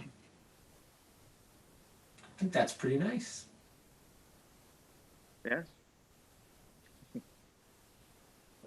So my wife's got some money. But not God's money. No. Her own. Well, I think that's very nice.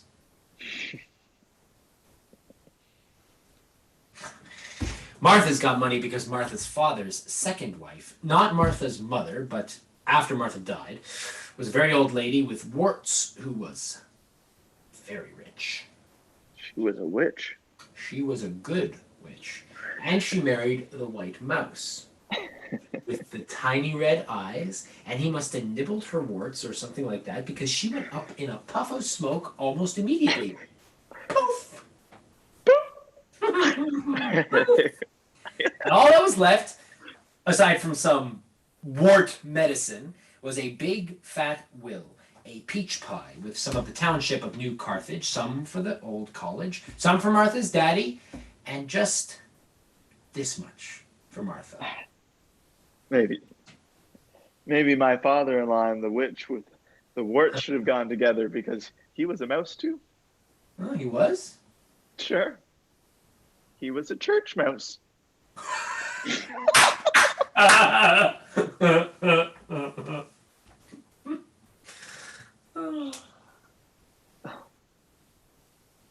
Your wife never mentioned a stepmother. Huh. Well, maybe it isn't true. Maybe it is. Might be. Might not. I think your story is a lot nicer about your pumped up little wife and your father-in-law who was a priest. He was not a priest. He was a man of God. Yes. And my wife wasn't pumped up. She blew up. Oh, yes. Get things straight. I'm sorry. I will. I'm sorry. Okay. You realize, of course, that I've been drawing you out on this stuff, not because I'm interested in your terrible lifehood, but only because you represent a direct and pertinent threat to my lifehood, and I want to get the goods on you. Sure. I mean, I've warned you. You stand warned. Stand warned. It's you sneaky types that worry me the most, you know. You, intellectual sons of bitches. You're the worst. Yes, we are. Sneaky. An elbow in your steely blue eye, a knee in your solid gold groin. We're the worst. Yep. Well, I'm glad you don't believe me. I know you've got history on your side and all. Hmm? You've got history on your side. I've got biology on mine. History, biology. I know the difference. You don't act like it. No? I thought we decided that you'd take over the history department first before you took over the whole works. You know, a step at a time. No, what I thought I'd do is sort of insinuate myself generally, play around for a while, find all the weak spots, shore them up, but with my own nameplate on them. Become sort of a fact, and then turn into a what? An inevitability. Exactly, an inevitability. You know, take over a few courses from the older men, start some special groups for myself, plow a few pertinent wives. Ha! Now that's it.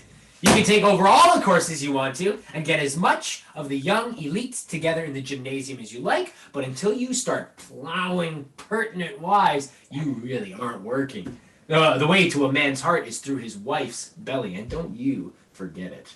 Yeah, I know. And the women around here, no better than puntas, you know? South American ladies of the night. You know what they do in South America? In Rio? The puntas? You know what they do? They hiss like geese. They stand around in the streets and they hiss at you like a bunch of geese. Gangle. Hmm? Gangle. Gangle of geese? Not bunch. Gangle. Well, if you're gonna get all cute about it, all ornithological, it's gaggle, not gangle. Gaggle. Gaggle? Not gangle? Yes. Gaggle. Oh. Oh. Yes. Well, they stand around in the street and they hiss at you like a bunch of geese. All the faculty wives downtown in New Carthage in front of the A&P hissing away like a bunch of geese. Well, that's the way to power. Plow 'em all. I bet you're right. Well, I am. And I'll bet your wife's the biggest goose in the gangle, isn't she? Her father president and all. Ah, you bet your historical inevitability she is. Yes, sir. Well, now I just better get off in a corner and mount her like a goddamn dog, eh? Well, you certainly better. I almost think you're serious. No, baby. You almost think you're serious, and it scares the hell out of you. Me? Yes. You. You're kidding. I wish I were. I'll give you some sound advice if you want me to. Good advice. From you? Oh, boy. Oh, you haven't learned yet. Yeah, take it wherever you can get it. Listen to me now. Come off it. Look, I'm giving you good advice now. Good God. There's quicksand here, and you'll be dragged down, just as Oh, boy. you know it, sucked down. You disgust me on principle, and you're a smug son of a bitch personally, but I'm trying to give you a survival kit. Do you hear me? I hear you. You come in loud. All right. Hey, honey. All right. All right. Okay, you want to play it by ear, right? Everything's going to work out anyway because the timetable's history, right? You just tend to your knitting, Grandma. I'll be okay. I tried to teach you. Tried to reach you to... Make contact. Yes. Communicate. Yes. Exactly. Ah, that is touching. That is downright moving. That's what it is. Up yours. Hmm? You take the trouble to construct a civilization, to build a society based on the principles of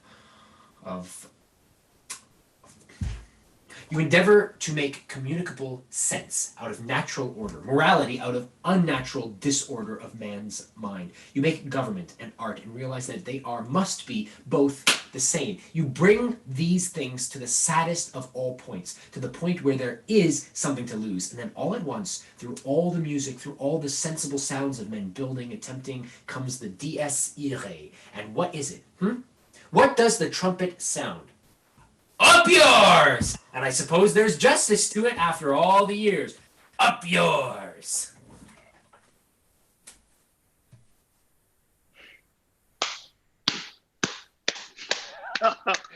Bravo! And Martha re-enters, leading Honey, who is wan but smiling bravely. Thank you. Thank you. We are a little shaky, but on our feet. Goody. What? Oh. Hi, honey. You better? Oh, You feeling better, honey? a little bit, dear. I'd better sit down now. Sure. Come on. You sit by me. Thank you, dear. Touching. Touching. Well, aren't you going to apologize? For what, Martha? For making the little lady throw up. What else? Oh, I didn't make her throw up. You most certainly did. I did not. No. Well, who do you think did? Sexy over there? think he made his own little wife sick?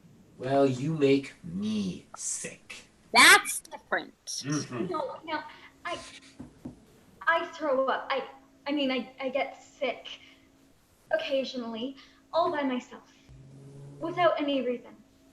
Is that a fact? You're delicate, honey.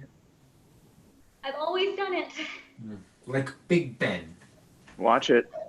And the doctors say there's nothing wrong with me. Organically. You know? Of course there isn't. Why, just before we got married, I developed appendicitis. Or everybody thought it was appendicitis. But it turned out to be. It was a false alarm. Get me a drink. George makes everybody sick. When our son was just a little boy, he used to Martha. throw up all the time because of George. I said don't. It got so bad that whenever George came into the room, he'd start right in retching and... The real reason our son used to throw up all the time, wife and lover, was nothing more complicated than he couldn't stand you fiddling at him all the time, breaking into his bedroom with your kimono flying, fiddling at him all the time with your liquor breath on him and your hands all over his... Yeah? And I suppose that's why he ran away from home twice in 1 month, too. Twice in 1 month, 6 times in a year. Our son ran away from home all the time because Martha here used to corner him. I never cornered the son of a bitch in my life. He used to run up to me when I'd get home and he'd say, Mama's always coming at me. That's what he'd say. Liar. Well, that's the way it was. You were always coming at him. I thought it was very embarrassing. If you thought it was so embarrassing, what are you talking about for? Here. Yeah.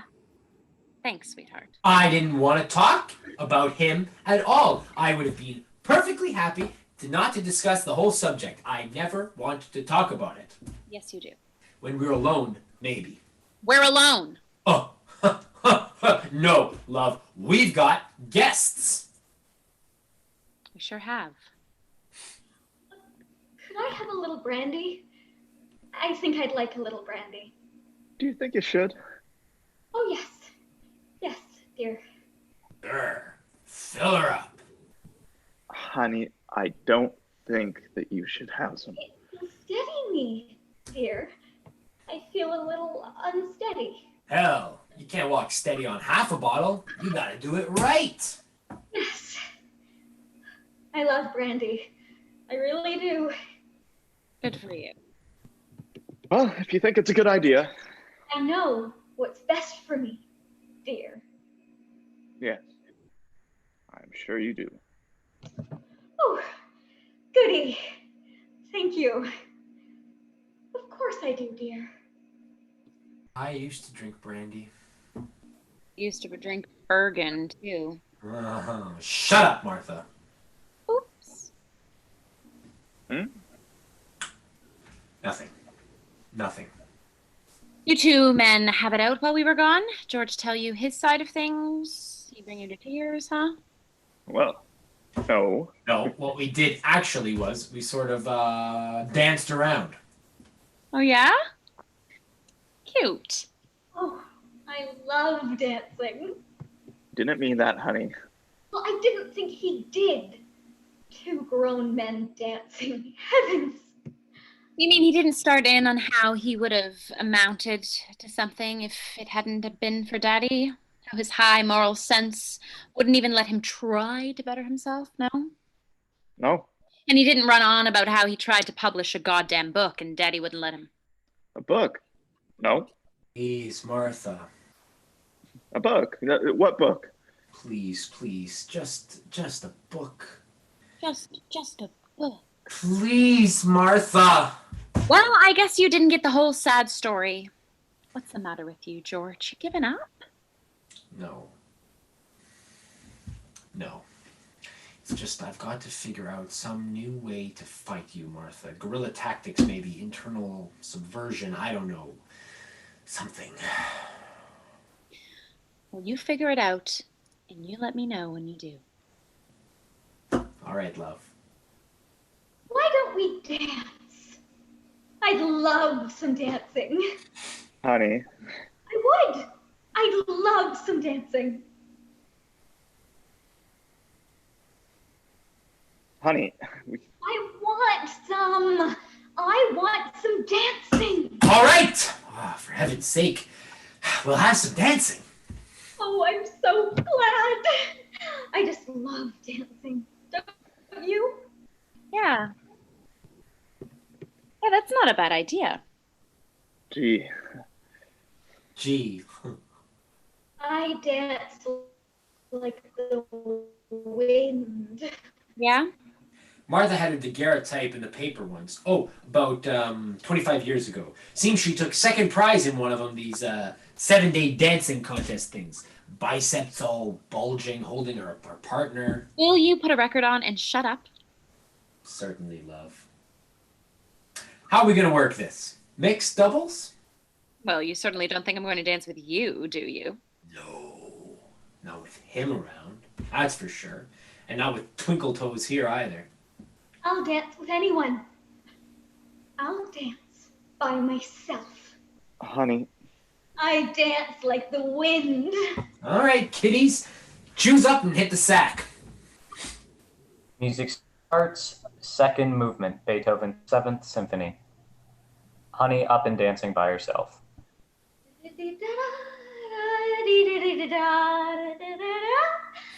Wonderful.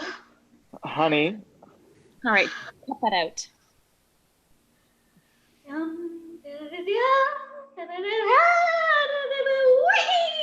Cut it out, George.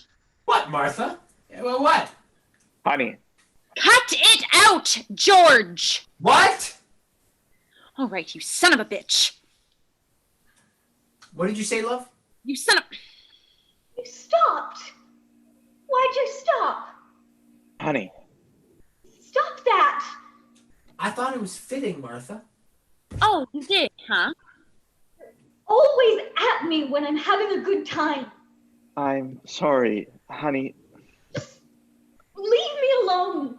Why don't you choose, Martha? Martha's gonna run things. The little lady's gonna lead the band. I like to dance and you don't want me to. I like to dance. Just leave me alone. Martha's gonna put on some rhythm she understands.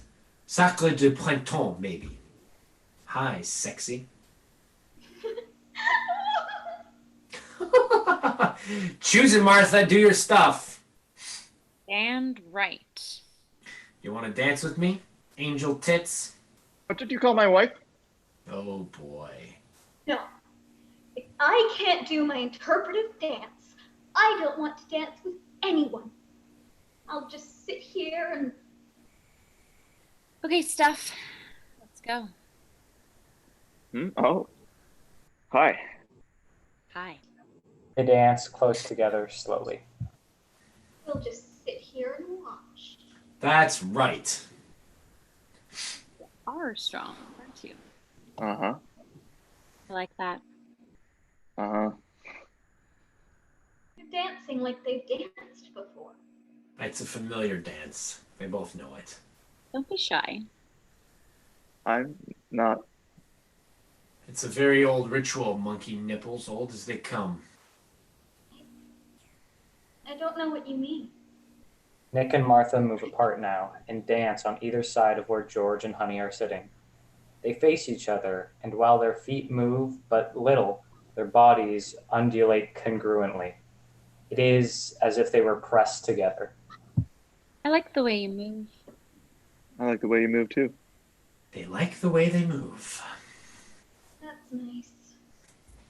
I'm surprised George didn't give you his side of things. Aren't they cute? Well, he didn't. Surprises me. Does it? Yeah. He usually does. When he gets the chance. Well, what do you know? Really a very sad story. You have ugly talents, Martha. Is it? It would make you weep. Hideous gifts. Is that so? Don't encourage her. Encourage me. Go on. I warn you, don't encourage her. He warns you, don't encourage me. I heard him. Tell me more. Well, Georgie boy had lots of big ambitions, in spite of something funny in his past, Martha? which Georgie boy here turned into a novel, his first attempt and also his last. Hey! I rhymed! I rhymed! I warn you, Martha. Yeah, you rhymed. Go on. Go on. But Daddy took a look at Georgie's novel. You're looking for a punch in the mouth. You know that, Martha? Do tell. And he was very shocked by what he read. He was. Yes, he was. A novel all about a naughty boy child. I will not tolerate this. Oh, can it? Naughty boy child who killed his mother and his father dead. Stop it, Martha. Daddy said, "Look here, I will not let you publish such a thing." That's it. Dancing's over. That's it. Go on now. What do you think you're doing? Huh? Violence! Violence! And Daddy said, "Look here, kid, you don't think for a second I'm going to let you publish this crap, do you? Not on your life, baby. Not while you're teaching here. You publish that goddamn book and you're out on your ass." Desist. Desist. Desist! Violence! The idea! A teacher at a respected conservative institution like this in a town like New Carthage, publishing a book like that? If you respect your position here, young man, young whippersnapper, you'll just withdraw that manuscript. I will not be made mock of. He will not be made mock of, for Christ's sake. I will not. The game is over. Such a thing. A book about a boy who murders his mother and kills his father and pretends it's all an accident. Hey, wait a minute. And you want to know the clincher? You want to know what big brave Georgie said to Daddy? No, no, no, no. Wait a minute now. Georgie said, "But Daddy, I mean, but sir, it isn't a novel at all. Not a novel. No, sir, it isn't a novel at all. You will not say this. Hey, Hell, I won't. Keep away from me, you bastard. No, sir, this isn't a novel at all. This is the truth. This really happened to me." I'll kill you. Grabs her by the throat. They struggle. Nick comes between them. Violence! Violence! George, Martha, and Nick struggle. To me! To me! You satanic bitch! stop that! Stop that! Violence! The other three struggle. George's hands are on Martha's throat. Nick grabs him, tears him from Martha, throws him on the floor. George on the floor. Nick over him, Martha to one side, her hand on her throat. Enough now. Oh. Oh. Oh. George drags himself into a chair. He is hurt, but it is more a profound humiliation than a physical injury. All right. All right. Very quiet now. We will all be very quiet.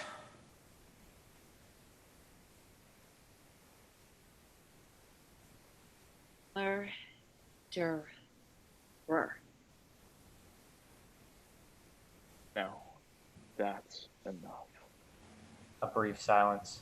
They all move around a little, self-consciously, like wrestlers flexing after a fall. Well, that's one game. What shall we do now? Oh, come on. Let's think of something else. We've played Humiliate the Host. We've gone through that one. What shall we do now? Look. Look! Oh, look! I mean, come on. We know other games. College types like us. That can't be the limit of our vocabulary, can it? I think maybe. Let's see now. What else can we do? There are other games. How about Hump the Hostess? How about that one? How about Hump the Hostess? Hey, you want to play that one? You want to play Hump the Hostess, Nick? Huh? Huh? Calm down now. Oh, or is that for later? Mount her like a goddamn dog. Hump the hostess. Just shut up, will you? You don't want to play that now? Huh? You wanna save that game till later? Well, what shall we play now? We gotta play a game. Portrait of Man Drowning. I am not drowning. You told me to shut up. I'm sorry. No, you're not. I'm sorry. Got it! I'll tell you what game we'll play. We're done with Humiliate the Host, well, this round, anyway. We're done with that. And we don't want to play Hump the Hostess. Yet. Not yet. So, I know what we'll play. We'll play a round of Get the Guests. How about that, How about a little game of Get the Guests? Yes, George. Book Dropper. Child Mentioner. I don't like these games. Yeah, I think maybe we've had enough of games for now. No. Oh, no, we haven't. We've had only one game. Now we're going to have another. You can't fly on one game. I think maybe... Silence! Now, how are we going to play Get the Guests? God's sake, George. Be quiet. I wonder.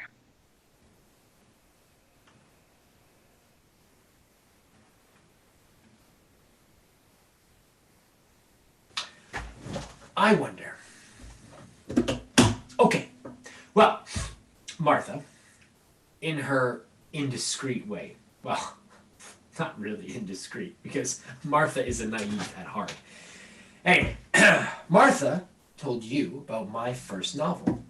True or false? I mean, true or false that there ever was such a thing.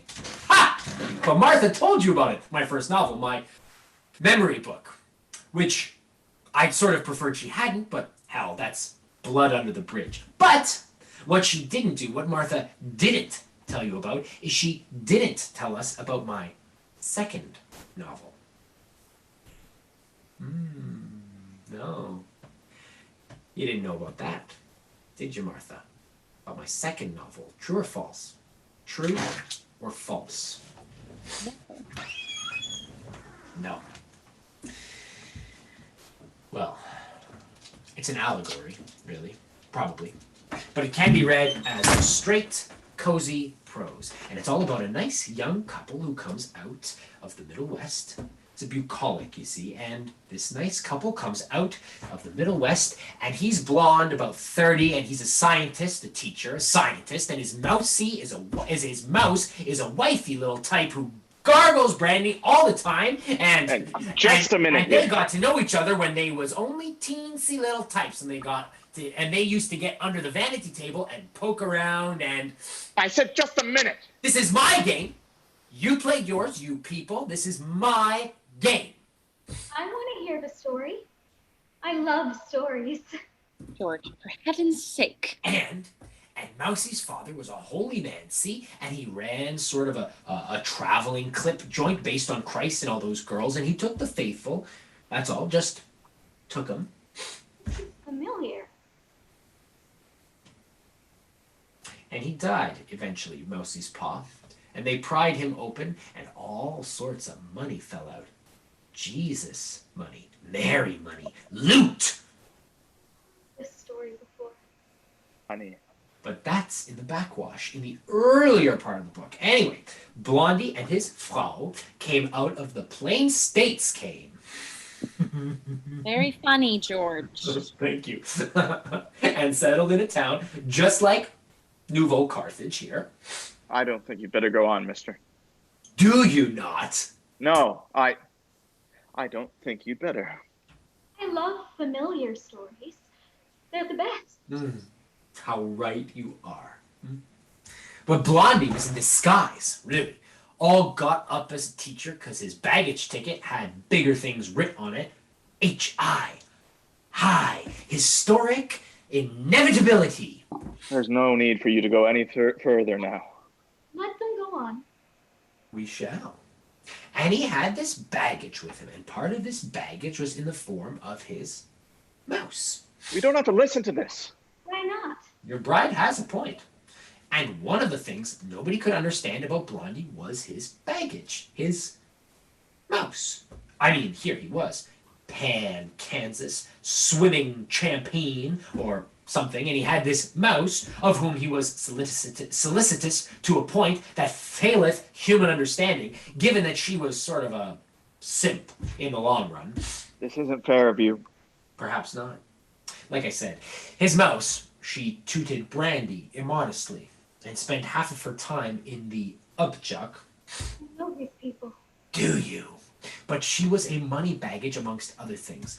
Godly money ripped from the golden teeth of the unfaithful, a pragmatic extension of the big dream, and she was put up with... I don't like this story. Please don't. You better stop, George. And she was put up... Stop! Please don't. Oh, beg, baby. George. And, we get a flashback here to how they got married. No! Yes! Why? How they got married. Well, how they got married. The mouse got all, puffed up one day, and she went over to Blondie's house, and she stuck out her puff, and she said, "Look at me. I don't like this. Stop it. Look at me. I'm all puffed up. Oh my goodness," said Blondie. So they were married. And so they were married. And then? And then? What? And then what? No. And then the puff went away like magic. Poof. Puff went away. Poof. Honey, I didn't mean to. Honestly, I didn't mean to. Honey, I didn't mean to. You told them! You told them! Oh, no. You couldn't have told them. Oh, no! Honey, I didn't mean to. Oh, no! Honey, baby, I'm sorry. I didn't mean to. And that's how you play Get the Guests. I'm going to be sick. Naturally. Honey.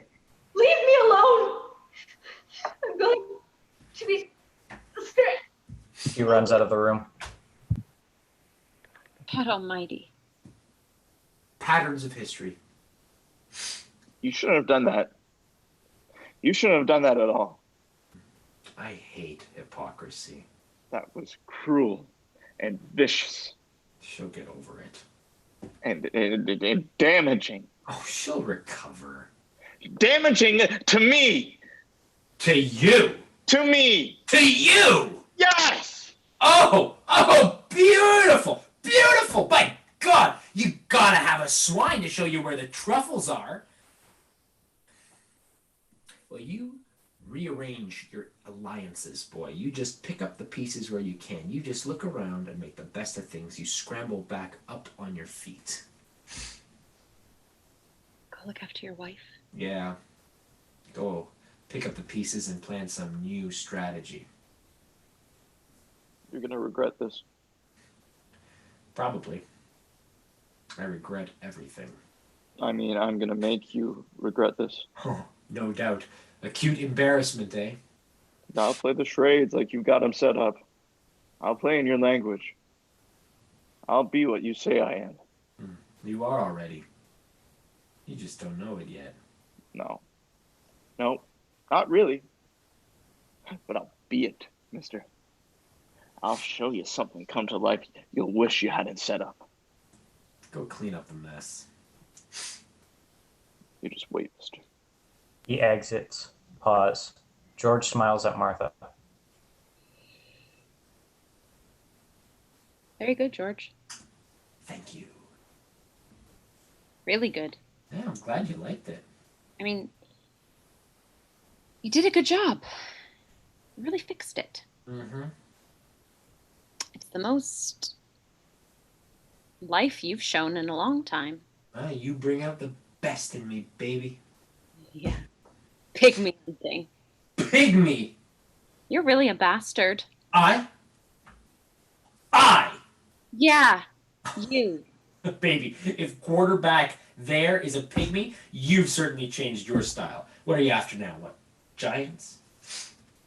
You make me sick. No, it's perfectly all right for you. I mean, you could make up your own rules. You can go around like a hopped up Arab, slashing at everything in sight, scarring up half the world if you want to. But somebody else try it?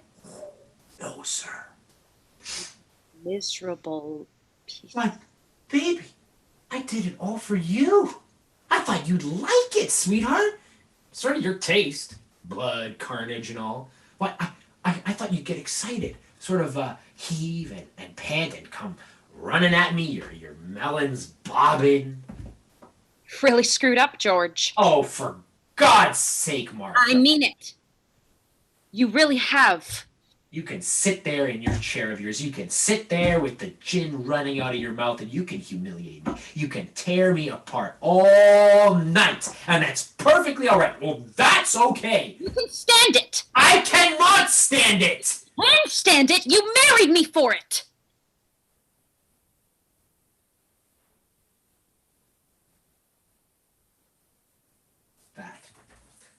That is a desperately sick lie. Don't you know it even yet? Oh, Martha. My arm has gotten tired whipping you. You're mad. For 23 years. You're deluded. Martha, you are It's not deluded. what I wanted. At least I thought you were on to yourself. I didn't know. I didn't know. I'm on to myself. No. You're sick. I'll show you who's sick. All right, Martha, you're going too far. I'll show you who's sick. I'll show you. Stop it! Now, Pushes her back on her. now, stop it! I'll show you who's sick. Boy, you're really having a field day, huh?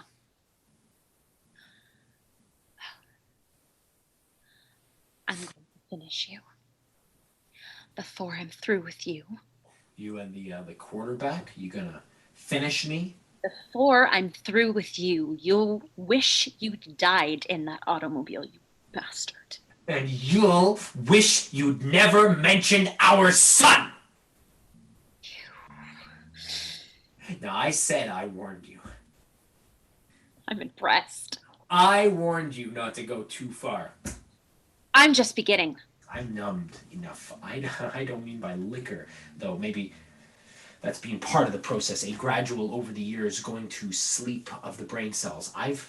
I'm numbed enough now to be able to take you when we're alone.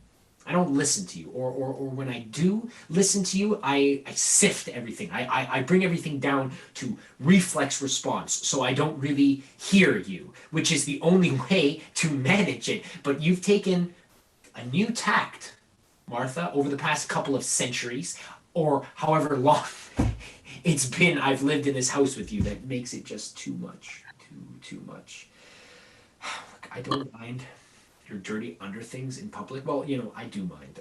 But I've reconciled myself to that. But you've moved bag and baggage into your own fantasy world now, and you've started playing variations on your own distortions. And as a result, yes, you have. Nuts! Well, you can go on like that as long as you want to. And when you're done... Have you ever listened to your sentences, George? Have you ever listened to the way you talk? You're so friggin' convoluted. That's what you are. You talk like you were writing one of your stupid papers. Actually, you know what? I'm rather worried about you, about your mind. Don't you worry about my mind, sweetheart. I think I'll have you committed. You what? I think I'll have you committed.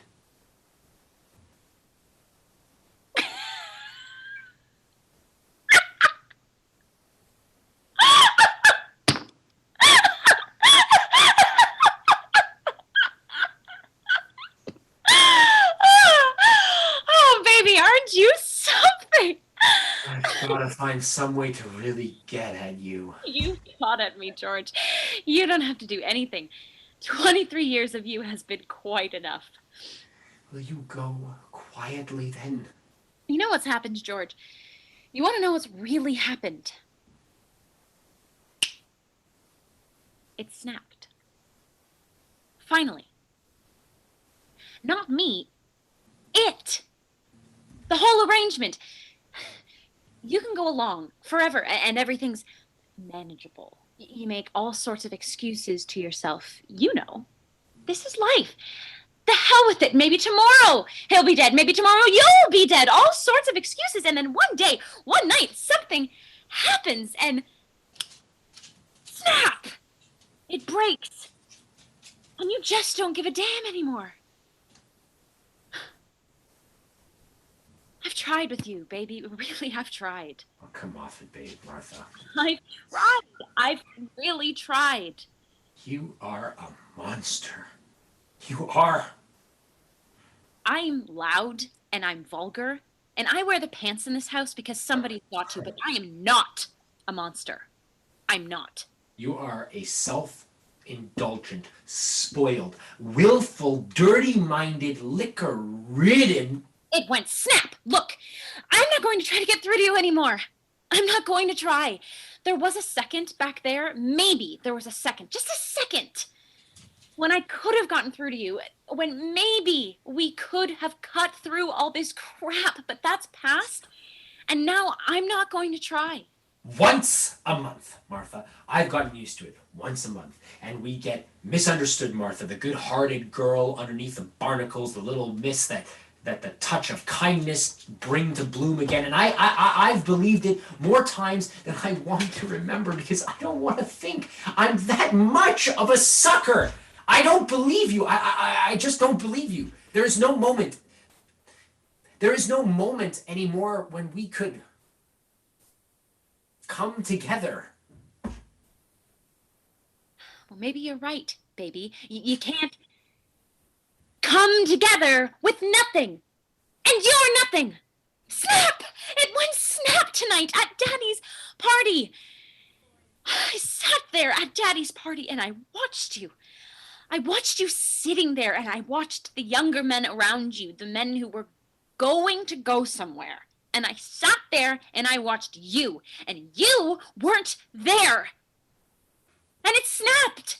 It finally snapped. I'm going to howl it out, and I'm not going to give a damn what I do, and I'm going to make the damnedest, biggest explosion you've ever heard. You try it, and I'll beat you at your own game. Is that a threat, George? Huh? What's a threat, Martha? You're going to get it, baby. Oh, be careful, Martha. I'll rip you to pieces. You aren't man enough. You haven't got the guts. Total war? Silence. They both seem relieved. Well, Elated. Nick re-enters. she's resting. Oh? Yeah, she's all right? Think so, now. I'm terribly sorry. Forget about it. Oh, it happens all the time around here. She'll be all right. Lying down, you put her upstairs on a bed? Well, no, actually. May I? She's in the bathroom. On the bathroom floor, she's lying there. Oh, well. It's not very nice. She likes it. She says it's cool. Still, I don't think If that... she wants to lie on the bathroom floor, let her. Maybe she'd be more comfortable in the tub. Nope. She says she likes the floor. She took up the mat, and she's lying on the tiles. She lies on the floor a lot. She really does. Oh. She gets lots of headaches and things, and she always lies on the floor. Is there ice? What? Ice? Is there ice? Ice? Ice. Yes. Ice. Ice! Attaboy. Oh, yes. I'll get some. We'll go. Besides, we want to be alone. I wouldn't be surprised, Martha. I wouldn't be surprised. Oh, huh? Not a bit, Martha. No. No! You'll try anything, Martha. Actually, she's very frail and... Slim-hipped? Yes, exactly. That why you don't have any kids? He exits. Well, I don't know what that's... That has anything to do with anything. Well, if it does, who cares, huh? Pardon?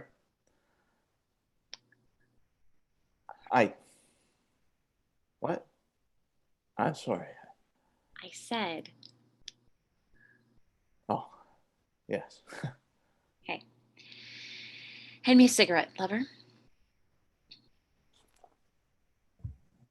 That's a good boy. Thanks. He lights it for her. As he does, she slips her hand between his legs, somewhere between the knee and the crotch, bringing her hand around to the outside of his leg. He seems uncertain, but does not move. She smiles, moves her hand a little. No, for being such a good boy, you can give me a kiss. Come on. Look, I don't think we should. Come on, baby. A friendly kiss. Well, You won't get hurt, little boy. not so little. I'll bet you're not. Come on. But what if he should come back in or George, don't worry about him. Besides, who could object to a friendly little kiss? It's all in the faculty. We're a close-knit family here. Daddy always says so. Daddy wants us to get to know each other. That's what he had the party for tonight. So come on. Let's get to know each other a little bit. Not that I don't want to. Believe me. You're a scientist, aren't you? Come on. Make an experiment. Make a little experiment. Experiment on old Martha. Not very old. That's right, not very old, but lots of good experience. Lots of it. I'll bet. It'll be a nice change for you, too. Yes, it would. You could go back to your little wife all refreshed. She wouldn't know the difference. Well, nobody else is going to know either. They come together. What might have been a joke rapidly becomes serious, with Martha urging it in that direction. There is no frenetic quality, but rather a slow, continual, involving intertwining. Perhaps Martha is still more or less in her chair, and Nick is sort of beside and on the chair. George enters, stops, watches a moment, smiles, laughs silently, nods his head, turns, exits without being noticed. Nick, who has already had his hand on Martha's breast, now puts his hand inside her dress. Hey, take it easy, boy, down, baby. Don't rush it, huh? Oh, come on now. Later, baby, later. I told you I'm a biologist. I know, I can tell. Later, huh? Who's afraid of George is heard off stage singing Who's Afraid of Virginia Woolf. Martha and Nick go apart, Nick wiping his mouth, Martha checking her clothes. Safely later, George re-enters with the ice bucket. Who's afraid of Virginia Woolf? Virginia Woolf. Virginia. Ah! Here we are. Ice for the lamps of China. Manchuria thrown in. You better watch those yellow bastards, my love. They aren't amused. Why don't you come over onto our side and we'll blow the hell out of them. Then we can split up the money between us and be on Easy Street. What do you say? Well, sure. Hey, nice. Right! Hello, Martha, my dove. You look radiant. Thank you. Well, now, let me see. I've got the ice. Often. Got, Martha. Got is perfectly correct. It's just a little archaic. Like you. What's so cheerful about? Let's see now. I've got the ice. Oh, can I make someone a drink? Martha, can I make you a drink? No, why not? Indeed, why not? Martha, you've been nibbling away at the glass. I have not. I see you're making your own, which is fine. Fine. Fine. I'll just hooch up Martha here, and then we'll be all set. All set for what? Why? I don't know. We're having a party here, aren't we? I passed your wife in the hall. I passed a John, and I looked in on her. Peaceful. So peaceful. Sound asleep. She's actually sucking her thumb. Aw. Rolled up like a little fetus, just suckling away. I suppose she's all right. Of course she is! There you are. Thanks. And now one for me. It's my turn. Never, baby. It's never your turn. Oh, now, I wouldn't say that, Martha. You moving on the principle the worm turns? Well, the worm part's okay, because that fits you fine. But the turning part, You're in a straight line, buddy boy, and it doesn't lead anywhere. Except maybe the grave. Well, you just hold that thought, Martha. Hug it close. Run your hands over it. Me? I'm going to sit down, if you'll excuse me. I'm going to sit down over there and read a book. He moves to a chair facing away from the center of the room, but not too far from the front door. You're going to do what? I'm going to read a book. Read. Read. Read? What? You've ever heard of it? What do you mean you're going to read? What's the matter with you? There's nothing the matter with me, Martha. I'm going to read a book. That's all. We've got company. I know, my dear. But, look, it's after 4 o'clock, and I always read around this time. Now you, go about your business. I'll just sit here very quietly. You read in the afternoon. You read at 4 o'clock in the afternoon. You don't read at 4 o'clock in the morning. Nobody reads at 4 o'clock in the morning. No. He's going to read a book. The son of a bitch is going to read a book. So it would seem. Moves to Martha, puts his arm around her waist. George cannot see this, of course. We can amuse ourselves, can't we? I imagine so. We're going to amuse ourselves, George. Uh-huh. It's very nice. You might not like it. No. You go right ahead. You, entertain your guests. I'm going to entertain myself, too. Good.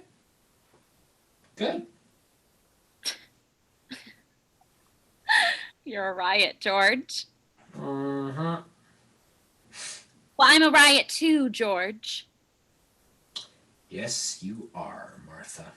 Nick takes Martha's hand, pulls her to him. They stop for a moment, then kiss, not briefly. You know what I'm doing, George? No, Martha, what are you doing? I'm entertaining. I'm entertaining one of the guests. I'm necking with one of the guests. Oh, that's nice. Which one? Oh, my God, you're funny. Breaks away from Nick, moves into George's side of vision by herself. Her balance is none too good, and she bumps into or brushes against the door chimes by the door. They chime. Someone at the door, Martha. Never mind that. I said I was necking with one of the guests. Good. You go right on. Good. Yes. Good. Good for you. Oh. I see what you're up to, you lousy little... I'm up to page 100, and it's getting... Just cut it out! Goddamn bongs! They're chimes, Martha. Why don't you go back to your necking? Stop bothering me. I want to read. Miserable. I'll show you. No. Show him, Martha. He hasn't seen it. Maybe he hasn't seen it. Have you seen it? You haven't seen it yet, have you? I have no respect for you. And none for yourself either. I mean, I don't know what this younger generation is coming to. You You don't even know. Care? Oh, you're quite right. I couldn't care less. So you just take this bag of laundry here, throw her over your shoulder, and just... You're disgusting. Because you're going to hump Martha, I'm disgusting? Oh, you mother! Go wait for me. Wait for me, huh? Go wait for me in the kitchen. But Nick does not move. Martha goes to him, puts her arms around him. Come on, baby, please. Wait for me in the kitchen. Be a good baby. Nick takes her kiss, glares at George, who has turned his back again, and exits. Martha swings around to George. Now you listen to me. I'd rather read, Martha, if you don't mind. Well, I do mind. Now you pay attention to me. You come off this kick you're on, or I swear to God I'll do it. I swear to God I'll follow that guy into the kitchen, and then I'll take him upstairs and... So what? So what, Martha? Okay. Okay. You asked for it. And you're going to get it. Lord, Martha, if you want that boy that much, have him. But do it honestly, will you? Don't cover it over with all this footwork. I'll make you sorry you made me want to marry you. I'll make you regret the day you ever decided to come to this college. I'll make you sorry you ever let yourself down. She exits. Silence. George sits still, staring straight ahead, listening. But there is no sound. Outwardly calm, he returns to his book, reads a moment, then looks up, considers.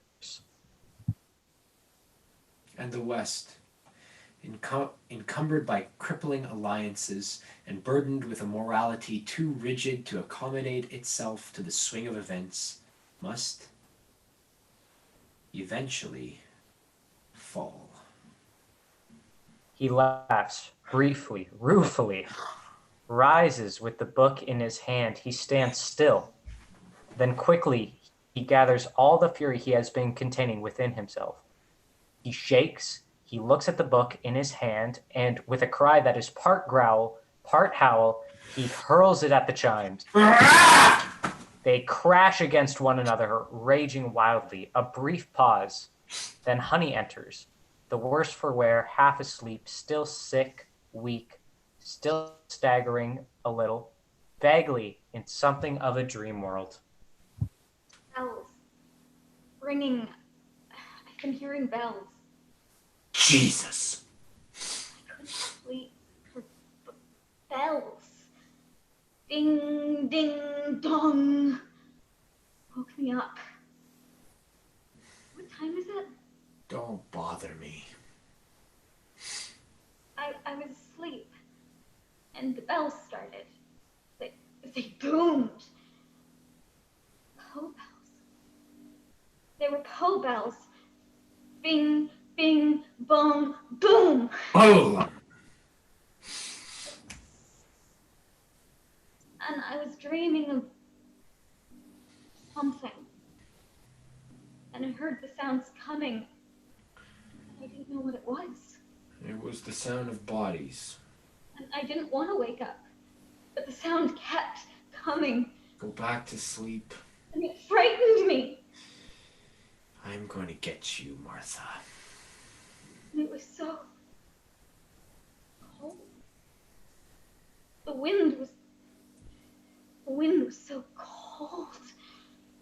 And I was lying somewhere, and the covers kept slipping away from me, and I didn't want them to.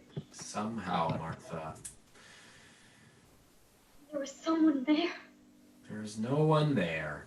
And I didn't want someone there. I was naked. You don't know what's going on, do you? I don't want any. No. You don't know what's been going on around here while you have been having your snoozette, do you? No, I don't want any. I don't want them. Go away. I don't want any children. I don't want any children. I'm afraid. I don't want to be hurt. have known. What? What? I should have known. The whole business, the headaches, the whining, the... What are you talking about? Does he know? Does that stud you're married to know about that? But what? Stay away from me. Don't worry, baby. I wouldn't. Oh my God, that would be a joke, wouldn't it? Don't worry, baby. Hey, how'd you do it? Huh? How'd you make your secret little murders stud boy doesn't know about? How do you make your secret little murders stud boy doesn't know about, huh? Pills? Pills? You got a secret supply of pills or what? What, apple jelly? Willpower? So sick. Oh God, you gonna throw up again? You gonna go lie down on the cold tiles, your knees pulled up to your chin, your thumb stuck in your mouth? Where is he? Where's who? There's nobody here, baby. I want my husband. Well, you just I go. want to break. Well, you just go crawl over to the bar and make yourself one. That's right. Go at it. I'll make you regret the day you ever decided to come down to this college. Oops. You know what's going on in there, little miss? Huh? You hear all that? You know what's going on in there? I don't want to know anything. There are a couple of people in there. They are in there, in the kitchen, right there, with onion skins and the coffee grounds, sort of a dry run for the wave of the future. I don't understand you. It's very simple. When people can't abide things as they are, when they can't abide the present, they do one of two things. Either they turn into a contemplation of the past, as I have done, or they set about to alter the future. And when you want to change something, you bang, bang, bang. Stop it! And you simpering bitch, you don't want children? You leave me alone. Who rang? What? What were the bells? Who rang? Oh, you don't want to know, do you? You don't want to listen to it, huh? Don't want to listen to you. I want to know who rang. Your husband, and you want to know who rang? Who rang? Someone rang. Someone. Rang! Someone. Rang. Yes. Yes. Bells rang. Bells rang. And it was someone. Somebody. Somebody rang. It was somebody with... I've got it, Martha! Somebody with a message, and the message was... Our son. Our son! It was a message. The bells rang, and it was a message, and it was about our son. And the message was... Our son is dead. Oh no. Our son is dead. And Martha doesn't know. I haven't told Martha. No. Our son is dead. And Martha doesn't know. Oh God in heaven, no. And you're not going to tell her. Your son is dead. I'll tell her myself in good time. I'll tell her myself. I'm going to be sick. Are you? That's nice. Oh. Oh, listen to that. I'm going to die. Good. Good. You go right ahead. Martha. Martha, I have some terrible news for you. It's about our son. He's dead. Can you hear me, Martha? Our boy is dead.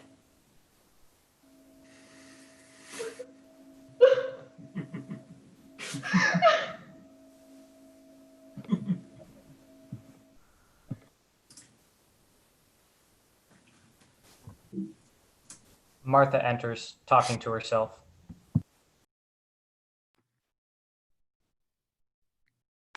Hey. Hey, where is everybody? So, drop me, pluck me like a goddamn, whatever it is. Creeping vine and throw me over your shoulder like an old shoe? George! George! George, what are you doing? Hiding or something? George! Oh, for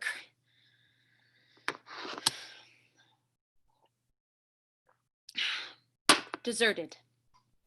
Abandoned. Left out in the cold like an old pussycat. Can I get you a drink, Martha? Why, thank you, George. That's very kind of you. No, Martha, no. Why, I'd do anything for you. Would you, George? Why, I'd do anything for you, too. Would you, Martha? Why, certainly, George.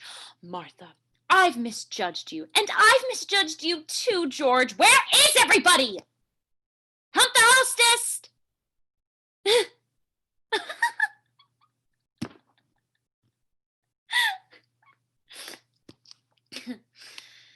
That chance.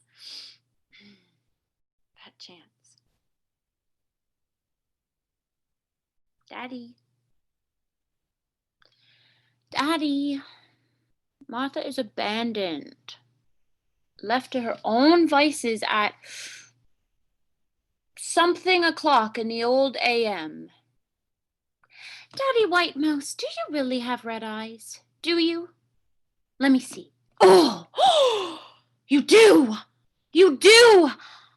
Daddy, you have red eyes because you cry all the time, don't you, Daddy?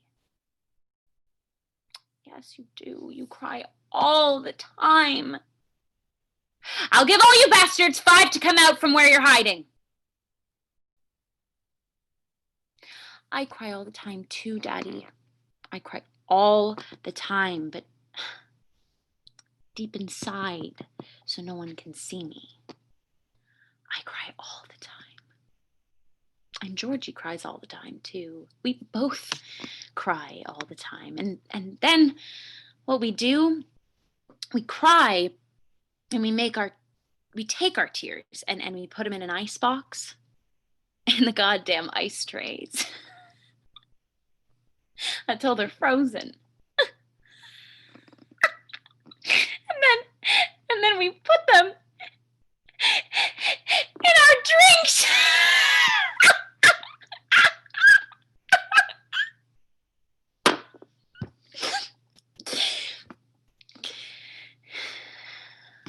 Up the drain, down the spout. Dead. Gone and forgotten. Up the spout, not down the spout. Up the spout. The poker night! Up the spout. I've got windshield wipers on my eyes because I married you, baby. Martha, you'll be a songwriter yet. Clink. Clink. Clink, clink, clink, clink. Nick enters while Martha is clinking. He stands in the hall entrance and watches her. Finally, he comes in. My God, you've gone crazy too. Clink. I said you've gone crazy too. Probably. You've all gone crazy. I come downstairs, and what happens? What happens? My wife's gone into the can with a liquor bottle, and she winks at me. Winks at me! She's never wunk at you. What a shame. She is lying down on the floor again, the tiles all curled up, and she starts peeling the label off the liquor bottle, the brandy bottle. We'll never get the deposit back that way. And I ask her what she's doing, and she goes, shh. Nobody knows I'm here. And I come back in here and you're sitting there going, clink. For God's sake, clink. You've all gone crazy. Yes. Sad, but true. Where's your husband? He's vanished. Poof. You're all crazy. Nuts. Oh. 'Tis the refuge we take when the unreality of the world weighs too heavy on our tiny heads. Relax. Sink into it. You know better than anybody else. I think I am. You're certainly a flop in some departments. I beg your pardon? I said you're certainly a flop in some... I'm sorry you're disappointed. I didn't say I was disappointed, stupid. You should try me sometime when we haven't been drinking for 10 hours and maybe... I wasn't talking about your potential. I was talking about your goddamn performance. Oh. Your potential's fine. It's dandy. Absolutely dandy. I haven't seen such a dandy potential in a long time, but baby, you sure are a flop. Everybody's a flop to you. Your husband's a flop. I'm a flop. All flops! I am the Earth Mother, and you're all flops. I disgust me. I pass my life in crummy, totally pointless infidelities. Would-be infidelities. Help the hostess? What? That's a laugh. A bunch of boozed up, impotent lunkheads. Martha makes goo-goo eyes, and the lunkheads grin and roll their beautiful, beautiful eyes back and grin some more. And Martha licks her chops, and the lunkheads slap over to the bar to pick up a little courage, and they pick up a little courage, and they bounce back over to old Martha, who does a little dance for them, which heats them all up mentally. And so they slap over to the bar again to pick up a little bit more courage, and their wives and sweethearts stick their noses up in the air, right through the ceiling sometimes, which sends the lunkheads back to the soda fountain again, where they'll fuel up some more, while Martha Pooh sits there with her dress up over her head, suffocating. You don't know how stuffy it is with your dress up over your head, suffocating, waiting for the lunkheads. So finally, they get their courage up, but that's not all, baby. Oh my, there is sometimes some very nice potential, but oh my. But that's how it is in civilized society. All the gorgeous lunkheads. Poor babies. There's only one man in my life who has ever made me happy. Do you know that? One. What do you call it? The lawnmower or something? No, I'd forgotten him. But when I think about him and me, it's almost like being a voyeur. Huh. No, I didn't mean him. I meant George, of course. George, my husband. You're kidding. Am I? Well, you must be. Him? Him. Sure. You don't believe it? Why, of course I do. You always deal in appearances? Oh, for God's sake. George, who is out somewhere there in the dark. George, who is good to me and whom I revile, whom understands me and whom I push off, who can make me laugh and I choke it back in my throat, who can hold me at night so that it's warm, in whom I will bite so there's blood, who keeps learning the games we play as quickly as I can change the rules, who can make me happy, and I do not wish to be happy. And yes, I do wish to be happy. George and Martha. Sad, sad, sad. Sad? Whom I will not forgive for having come to rest, for having seen me and having said, yes, this will do, who has made the hideous, the hurting, the insulting mistake of loving me and must be punished for it. George and Martha, sad, sad, sad.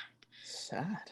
Who tolerates which is intolerable, who is kind, which is cruel, who understand, which is beyond comprehension. George and Martha. Sad, sad, sad.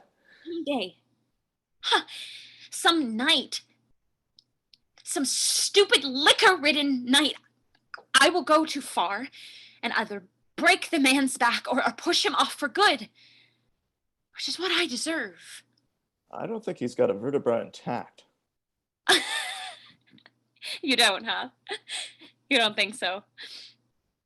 Oh, little boy, you've got yourself hunched over that microphone of yours. Microscope. Yes, and you don't see anything, do you? You see everything but the goddamn mind. You see all the little specks and crap, but you don't see what goes on, do you? I know when a man's had his back broken. I can see that. Can you? You're damn right. Oh, you know so little. And you're going to take over the world, huh? All right now. You think a man's got his back broken because he makes like a clown and walks bent, huh? Is that really all you know? I said, all right. Whoa, the stallion's mad, huh? The gelding's all upset. You swing wild, don't you? Just anywhere. I'm a Gatling gun. Aimless. Butchery. Pointless. Oh, you poor little bastard. Hit out at everything. The door chimes chime. Go answer the door. What did you say? I said go answer the door. What are you doing? You want me to go answer the door? That's right, lunkhead. Answer the door. There must be something you can do well, or are you too drunk to do that too? Can't you just get the latch up either? Look, there's no need. Door chimes again. Answer it! You can be houseboy around here for a while. You can start off being houseboy right now. Look, lady, I'm no flunky to you. Sure you are. You're ambitious, aren't you, boy? You didn't chase me around the kitchen and up the goddamn stairs out of mad, driven passion, did you now? You were thinking a little bit about your career, weren't you? Well, you can just houseboy your way up the ladder for a while. There's no limit to you, is there? Door chimes again. No, baby, none. Go answer the door. Look, boy, once you stick your nose in it, you're not going to pull out just whenever you feel like it. You're in for a while. Now get. Aimless. Wanton. Pointless. No. Just do what you're told. Show old Martha there's something you can do, huh? Attaboy. Considers, gives in, moves towards the door. Chimes again. I'm coming, for Christ's sake. Wonderful, marvelous. Just a gigolo everywhere I go. People always say. Just stop that. Sorry, baby. Go on now. Open the little door. Christ. He flings open the door, and a hand thrusts into the opening a great bunch of snapdragons. They stay there for a moment. Nick strains his eyes to see who is behind them. Oh, how lovely. George, appearing in the doorway, the snapdragons covering his face, speaks in a hideously cracked falsetto. You're muted, my love. Flores! Flores para los muertos! Flores! A step into the room, lowers the flowers, sees Nick. His face becomes gleeful. He opens his arms. Sonny! You've come home for your birthday at last! Stay away from me. That's the houseboy, for God's sake. Really? That's not our own little Sonny Jim? Our own little all-American something or other? Well, I certainly hope not. He's been acting awful funny, if he is. Oh, I'll bet. Chippy, huh? I brung you these flowers, Martha, cause he's, oh, hell, gee.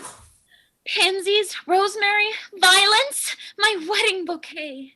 Oh, if you kids don't mind, I think I'll just... You just stay where you are. Make my hubby a drink. I don't think I will. No, Martha. No, that would be too much. He's your houseboy, baby, not mine. I'm nobody's houseboy. Now, No. I'm I'm nobody's houseboy now. Vicious. Children? Huh? That's right. Vicious children with their oh so sad games, hopscotching their way through life, etc., etc., etc. Is that it? Something like that. Screw, baby. him can't. Him too full of booze. Willie, here. Handing the snapdragons to Nick. Dunk these in some gin. Nick takes them, looks at them, drops them on the floor at his feet. Aww. What a terrible thing to do to Martha's snapdragons. Is that what they are? Yep. And here I went out into the moonlight to pick them for Martha tonight and for our Sonny boy tomorrow for his birthday. There is no moon now. I saw it go down from the bedroom. From the bedroom? Well, there was a moon. There couldn't have been a moon. Well, there was. There is. There was no moon. The moon went down. Oh, there is a moon. The moon is up. I'm afraid you're mistaken. No. No. There's no goddamn moon. My dear Martha, I did not pick snapdragons in the stony dark. I did not go stumbling around Daddy's greenhouse in the pitch. You did. You would. Martha, I do not pick flowers in the blink. I have never robbed a hothouse without there is light from heaven. There's no moon. The moon went down. Well, that may very well be. Chastity, the moon may very well have gone down, but it came back up. The moon does not come back up. When the moon has gone down, it stays down. You don't know nothing. You don't know anything. If the moon went down, then it come back up. Well, Ignorance, such ignorance.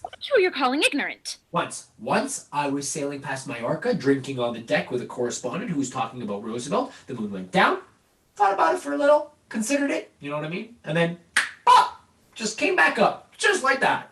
Not true. That is such a lie. You must not call everything a lie, Martha. I mean, must she?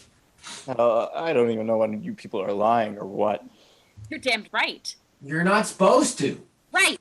At any rate, I was sailing past Majorca. You never sailed past Majorca. Martha. You were never in the goddamn Mediterranean at all, ever. I certainly was. My mommy and daddy took me there as a college graduation. What?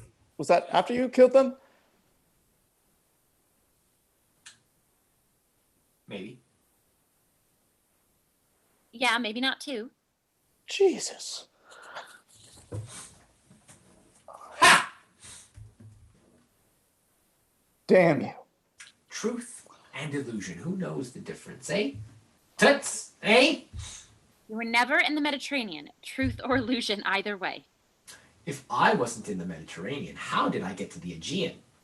Huh? Overland. Yeah. Don't you side with her, houseboy. I am not a houseboy. Look, I know the game. You don't make it in the sack. You're a houseboy. I am not a houseboy. No? Well then, you must have made it in the sack. Yes? Yes? Someone's lying around here. Someone isn't playing the game straight. Yes? Come on. Come on. Who's lying? Martha? Come on. Tell him I'm not a houseboy. No, you're not a houseboy. So be it. Truth and illusion, George. You don't know the difference. No. But we must carry on as though we did. Amen. Snap went the dragons. Huh? Here we go round the mulberry bush. Huh? Thank you. Skip it. I said, here we go round the mulberry bush. Yeah, we know. Snap go the dragons. Snap! Don't, George. Snap! Don't do that. Shut up, stud. I'm not a stud. Snap! Then you're a houseboy. Which is it? Which are you, huh? Make up your mind. Either way, snap! You disgust me. Does it matter to you, George? No, actually it doesn't. Either way, I've had it. Stop throwing those goddamn things at me. Either way, snap! Do you want me to do something to him? You leave him alone. If you're a houseboy, baby, you can pick up after me. If you're a stud, you can protect your plow. Either way, everything. Oh, for God's sake. Truth or illusion, George, doesn't it matter to you at all? Snap! You got your answer, baby? Got it. You just gird your blue-veined loins, girl. Now, hey, we got one more game to play, and it's called Bringing Up Baby. No, for Lord's sake. George. I don't want any fuss. You don't want any scandal around here, do you, big boy? You don't want to wreck things, do you? Huh? You want to keep your timetable, don't you? Then sit. And you, pretty miss, you like fun and games, don't you? You're a sport from way back, aren't you? Right, George. Right. Good. Good. But we're not all here. Hmm? You. Your little wifelet isn't here. Look, she's had a rough night. Now, she's in the can and she's... Well, we can't play if everyone's not here. That's a fact. We gotta have your wife. Sweet. Cut that! Then get your butt out of that chair and bring the little dick back in here. Now, be a good little puppy. Hmm? Fetch, good puppy. Go fetch. Nick rises, opens his mouth to say something, thinks better of it, exits. One more game. I don't like what's going to happen. Do you know what it is? No, but I don't like it. Maybe you will, Martha. No. Oh, it's a real fun game, Martha. More games. One more, Martha. One more game. And then, bye-bye. Everybody pack up his tools and baggage and stuff and go home. And you and me, well, we're going to climb them well-worn stairs. Oh, George, no. Oh, yes, baby. Yes. No, George, please. It'll all be done with before you know it. No, George. No climb stairs with Georgie? No more games, please. Games I don't want. No more games. Oh, sure you do, Martha. Original game girl and all. Of course you do. Ugly games. Ugly. And now this new one? Ah, you're gonna love it, baby. No, George. You'll have a ball. Please, George, no more games. Don't you touch me. You keep your paws clean for your undergraduates. Now you listen. You listen to me, Martha. You've had quite an evening. Quite a night for yourself. And you can't just cut it off whenever you've had enough blood in your mouth. We are going on, and I'm going to have at you, and it's going to make your performance tonight look like an Easter pageant. Now, I want you to get yourself a little alert.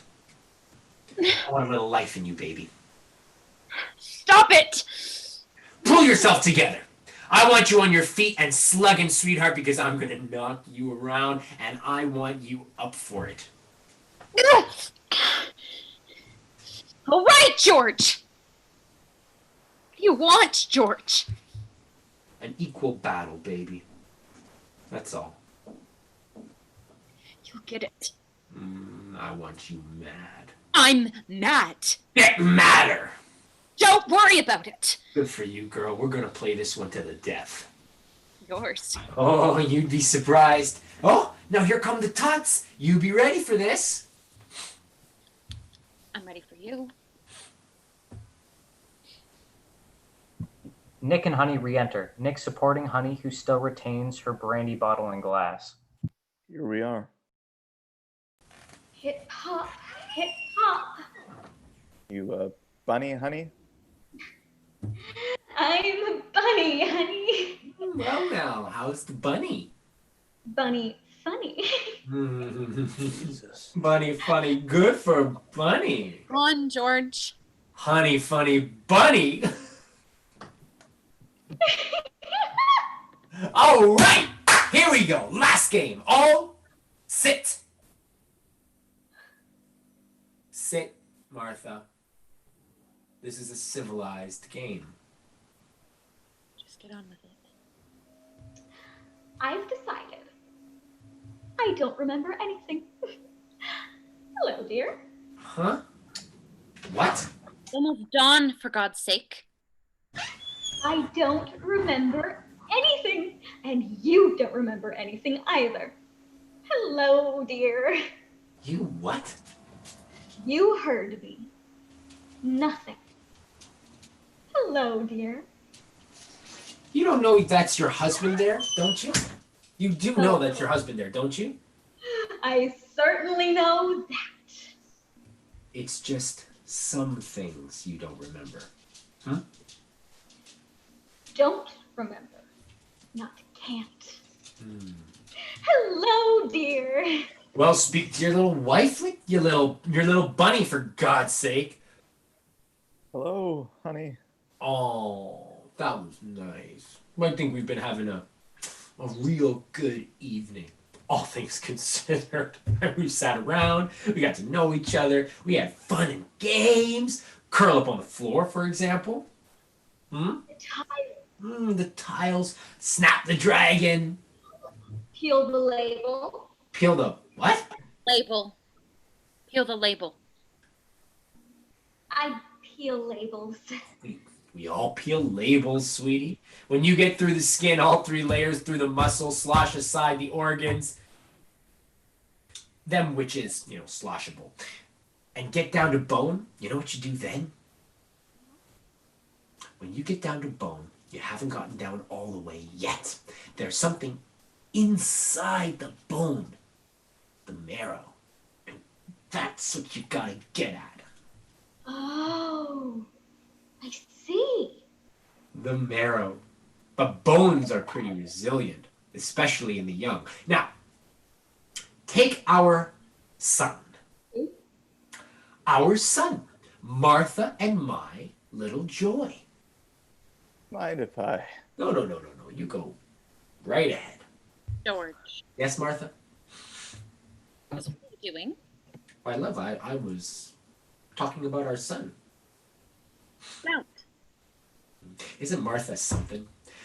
Here we are, on the eve of our boy's homecoming, the eve of his 21st birthday, the eve of his majority, and Martha says, don't talk about him. Just don't. But I want to, Martha. It's very important we talk about him. Now, buddy, and the, whichever he is, here, don't know much about Junior. And I think they should. You. Hey, you. You want to play Bringing Up Baby, don't you? Are you snapping at me? That's right. You want to hear about our bouncy boy? Yeah, sure. And you, my dear, you want to hear about him too, don't you? Oh. Martha's and my son. Oh, you have a child? Oh, indeed. Do we ever? Do you want to talk about him, Martha, or shall I? Huh? Don't, George. Alrighty. Well, now, let's see. He's he's a nice kid, really, in spite of his home life. I mean, most kids grow up neurotic, what with Martha here carrying on the way she does, sleep until 4 p.m, climbing all over the poor bastard, trying to break the bathroom door down to wash him in the tub when he's 16, dragging strangers into the house at all hours. Okay, you. Martha! That's enough. Well, I mean, do you want to take over? Why would anybody want to wash somebody who's 16 years old? No, for Christ's sake, honey. Well, why? Because it's her baby poo. Oh, wait! Our son. You want our son? You'll have it. You want a drink, Martha? Yes. We don't have to hear about it if you don't want to. Oh, who says so? What, you in a position to set the rules around here? No. Good boy. You'll go far. All right. Martha, your recitation, please. What, George? Our son. Right. Our son was born in a September night. Night not unlike tonight, though tomorrow. And 21 years ago. You see? I told you. It was an easy birth. Oh, no, Martha. You labored. Oh, how you labored. It was an easy birth. Once it had been accepted, relaxed into. Yes, better. It was an easy birth once it had been accepted, and I was young. And I was younger. And I was young, and he was a healthy child, a red, bawling child with slippery, firm limbs. And Martha thinks she saw him at delivery. With slippery, firm limbs and a full head of black, fine hair, which later became blonde as the sun. He was a healthy child. And I had wanted a child. Oh, I had wanted a child. A son? Or a daughter? Child. And I had my child. Our child. Our child. And we raised him. Yes, we did. We raised him. With teddy bears and an antique bassinet from Austria and no nurse. Teddy bears and transparent floating goldfish and a pale blue bed with a cane at the headboard when he was older. A cane which he wore through finally with his little hands in his sleeve. Nightmares. He was a restless child. Oh, Lord. And a crew tent. Pale green crew tent and the shining kettle hissing in the one light of the room that time he was sick. Those 4 days. And animal crackers. And the bow and arrow he kept under his bed. The arrows with rubber cups at their tip. The tip he kept beneath his bed. Why? Why, Martha? Fear. For fear of... For fear. Just that. For fear. And sandwiches on a Sunday night. And Saturdays. And Saturdays, the banana boat. The whole peeled banana scooped out on top with green grapes for the crew, a double line of green grapes, and along the side stuck to the boat with toothpicks, orange slices, shields. And for the oar? Carrot. Or a swizzle stick. Whatever was easier. No, a carrot. His eyes were green. Green, with... He peered so deep into them, so deep. Bronze. Bronze parentheses around the irises. Such green eyes. Blue, green, brown. He was tan before and after everyone. And in the sun was his hair became fleece. Fleece. Beautiful boy. Absolve. Domin animas hominum fidelium defunctorum ab omni vinculum delectorium. In school, and summer camp, and sledding, and swimming. Et gratia tua illis succurrente merantur evadere judicium ultionis. He broke his arm. How funny it was. Oh, no, it hurt him. But it was funny. And in a field, his very first cow, the first he'd ever seen. And he went into the field, to the cow, where the cow was grazing, head down, busy. And he mooed at it. He mooed at it, and the beast, surprised, swung its head up and mooed at him. all 3 years of him. And he ran startled and stumbled, fell, and broke his poor arm. Poor lamb. Et lucis aeternae beatitunem perfui. George cried. Helpless George cried. I carried the poor lamb, George snuffling beside me. I carried the child, having fashioned a sling, and across the great fields. In paradisium dedicante te angeli. And as he grew, oh, so wise, he walked evenly between us, hand out to each of us, or what we could offer by way of support, affection, teaching, even love. And these hands still to hold us off a bit for mutual protection, to protect us all from George's weakness and my necessary greater strength to protect himself and us. In memoria aeterna erit justus ab odiosene mala non timibet. How wise. How wise. What is this? What are you doing? Shh. Okay. Beautiful. How wise. All truth being relative. It was true. Beautiful, wise, perfect. There's a real mother talking. I want a child. Honey. I want a child. On principle? I want a child. I want a baby.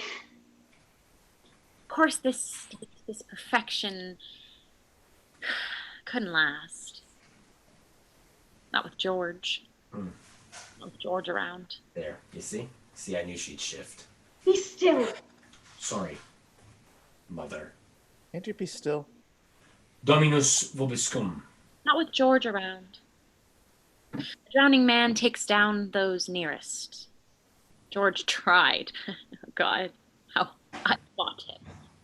God, how I fought him. Ha ha ha. States can't stand those above them. Weakness, imperfection cries out against strength, goodness, and innocence. And George tried. Oh, how did I try? Martha? Huh? How did I try? How did you what? No. He grew. Our son grew up. He is grown up. He is away at school, college. He is fine. Everything is fine. Oh, come on, Martha. That's all. Just a minute. You can't cut off a story like that, sweetheart. You started to say something. Now you say it. No. Well, I will. No. You see, Martha here stops just when the going gets good. Just when things start to get a little bit rough. Now, Martha here is a misunderstood little girl. Really, she is. Not only does she have a husband who is a bog, a younger than she is bog, albeit. Not only does she have a husband who is a bog, she has a tiny problem with spirituous liquor. Like, she can't get enough. No more. And on top of that, all of that, poor, weighed down girl, plus a father who really doesn't give a damn whether she lives or dies, who couldn't care less what happens to his only daughter. On top of all that, she has a son. She has a son who fought her every inch of the way, who didn't want to be turned into a weapon against his father, who didn't want to be used as a goddamn club whenever Martha didn't get the little things that she wanted. Lies. Lies. Oh, lies. All right. A son who would not disown his father, who came to him for advice, for information, for love that wasn't mixed with sickness. And you know what I mean? Martha, who could not tolerate the slashing, braying residue that called itself his mother. Mother! Ha! All right, you. A son who was so ashamed of his father he asked me once if it possibly wasn't true, as he had heard from some cruel boys maybe, that he was not our child, who could not tolerate the shabby failure his father had become. Lies! Lies? Who would not bring his girlfriends to the house. In shame of his mother? His father, who writes letters only to me. Oh, so you think to me at my office? Liar. I have a stack of them! You have no letters. Oh, and you have? He has no letters. A son who spends his summers away from his family on any pretext because he can't stand the shadow of a man fuckering around the edges of a house. Who spends his summers away, and he does, who spends his summers away because there isn't room for him in a house full of empty bottles, lies, strange men, and a harridan who... Liar! Liar? Son who I have raised as best as I can against vicious odds, against the corruption of weakness and petty revenges. A son who is, deep in his gut, sorry to have been born. Liberami, Domine, de morta aterne, in dia illa tremenda, quando cale immova sunt et terra, dum venerires, judicare, seculum, per ignem, tremes factus sum ego, et timio, dum discussio venerit, etca, ventura ira, quando cale movent sunt et terra, dies illa, dies ire, calamitis, et misere, diret magna, et amara faldi, dum veneris judicare, seculum per ignem. Stop it! Stop it! Kyrie Elysion, Christe Elysion, Christe Elysion. Stop it! Why, baby, you don't like it? You can't do this! Who says? I say Tell us why, baby. so. This game over. Yes. Yes, it is. Oh, not by a long shot. We got a little surprise for you, baby. It's about Sonny Jim. Lord George. Yes. Leave her be. I'm running this show. Sweetheart, I'm afraid I got some bad news for you. For us, of course. Some rather sad news. What is this? Well, Martha, while you were out of the room, while the two of you were out of the room, I mean, I don't know where the hell you both must have been somewhere. While you were out of the room for a while, well, Missy and I were sitting here having a little talk, you know, a chaw and a talk, and the doorbell rang. Chime. Chimed, and, well, it's hard to tell you, Martha. Tell me. Please don't. Tell me. And what it was about. It was good old Western Union. Some little boy about 70. Crazy Billy. Yeah, Martha, that's right. Crazy Billy. And he had a telegram. And it was for us. And I have to tell you about it. Why didn't they phone it? Why did they bring it? Why didn't they telephone it? Some telegrams you have to deliver, Martha. Some telegrams you can't phone, What do you mean? Martha. I can hardly bring myself to say it. Oh, You want to do it? no. No, no, no, no, no, no, no, no, no, no, no. All right. Well, Martha, I'm afraid our boy isn't coming home for his birthday. Of course he is. No, Martha. Of course he is. I say he is. He can't. He is. I say so. Martha, our son is dead. He was killed late in the afternoon on a country road with his learner's permit in his pocket. He swerved to avoid a porcupine and drove straight into a You can't do that. large tree. You cannot do that. Oh my god. I thought you should know. Oh my god, no. No, no, no. You cannot do that. You can't decide that for yourself. I will not let you do that. We'll have to leave around noon, I suppose. I will not let you decide these things! Because there are matters of identification, naturally, and arrangements to be made. You can't do this! Nick rises, grabs hold of Martha, pins her arms behind her I back. won't let you do this! Get your hands off of me! You don't seem to understand, Martha. I haven't done anything. Now pull yourself together. Our son is dead. Can you get that into your head? You can't decide these things. Lady, please. Let me go. Now, listen, Martha, listen carefully. We got a telegram. There was a car accident, and he is dead. Poof. Just like that. Now, how do you like it? Let her go. Martha slumps to the floor in a sitting position. Should be all right now.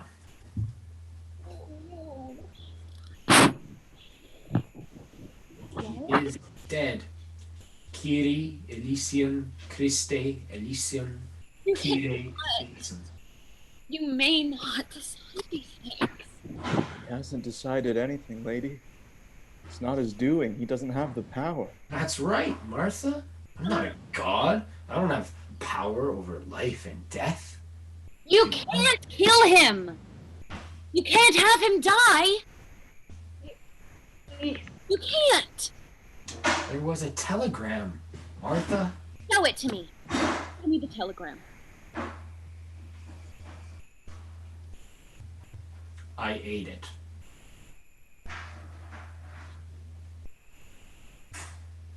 Why don't you just say to me?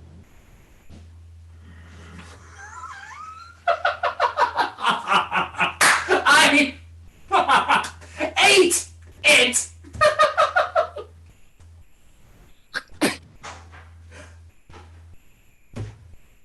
Good for you, Martha. Do you think that's the way to treat her at a time like this? Making an ugly goddamn joke like that, huh? Huh? Hey, did I eat the telegram or did I not?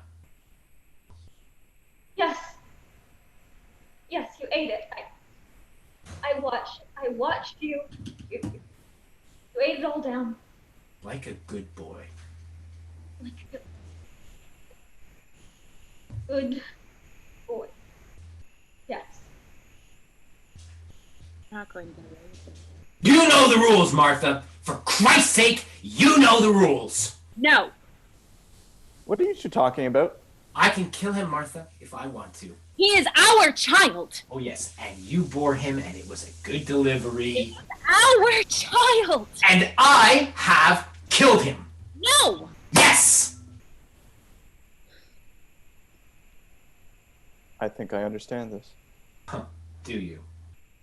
Jesus Christ, I think I understand this. Good for you, Buster. Jesus Christ, I think I understand this! You have no right. You have no right at all. I have the right, Martha. We never spoke of it. That's all. I could kill him anytime I wanted to. Why? Why? You broke our rule, baby. You mentioned him. You mentioned him to someone else. I did not. I never did. Yes, yes, you did. Who? Who? Me. You mentioned him to me. I forget. Sometimes sometimes when it's night, when it's late, and everybody else is talking, I forget, and I want to mention him, but I hold on. I hold on, but I've wanted to so often. You've pushed it. There was no need for this. I mentioned him, all right? But you didn't have to push it over the edge. You didn't have to kill him. Quiscat in pace. Amen. You didn't have to have him die, George. Requiem aeternam dona eis Domine.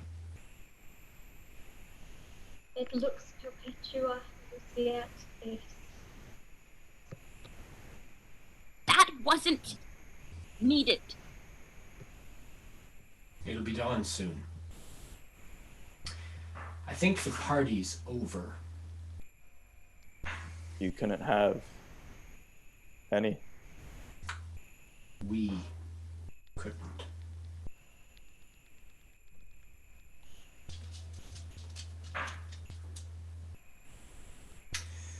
Home to bed, children. It's way past your bedtime. Honey?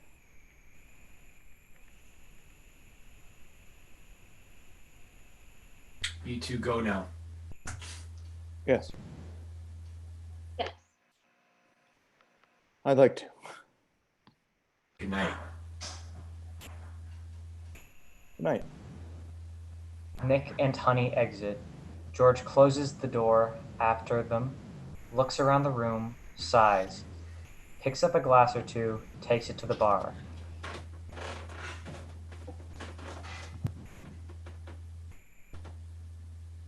Do you want anything, Martha?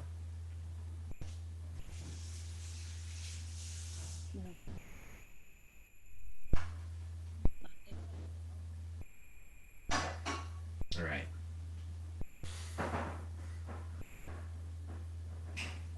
Time for bed. Yes. You tired? Yes. I am. Yes. Sunday tomorrow. All day. Yeah.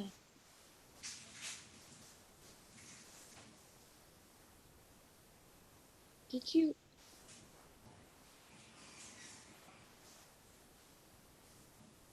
Did you?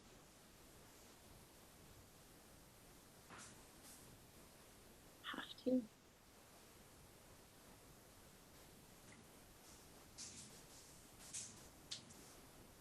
Yes. It was. You had to.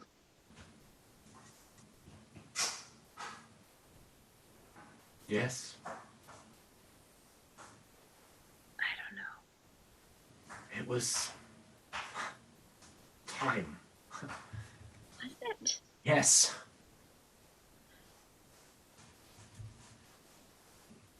I'm cold. It's late. Yes.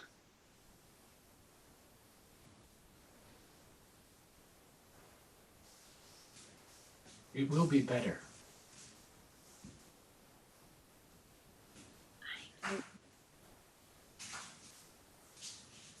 No. It will be. Maybe. I'm not sure. No. That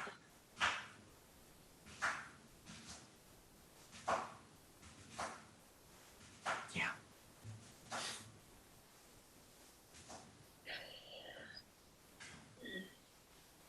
I don't suppose maybe. No. No, Martha. Yes.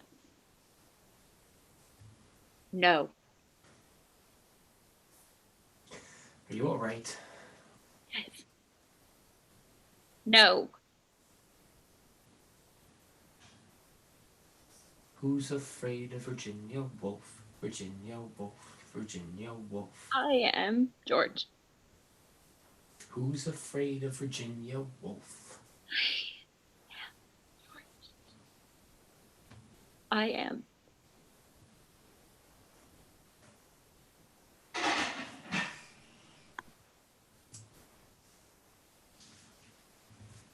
George nods slowly. Silence. Tableau. Curtain.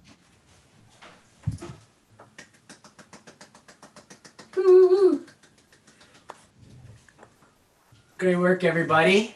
Yeah. Oi, oi, oi. What an epic. Oh, right on. Oh my gosh, that was longer than I thought it would be. Yeah, that's true. Yeah, it was a long one to Yeah, it was a good one to finish on, though. I loved it. for sure. Oh. Oh, okay, Duncan's got to run. That's Thank okay. you, guys. Yeah. Thanks so much, Duncan.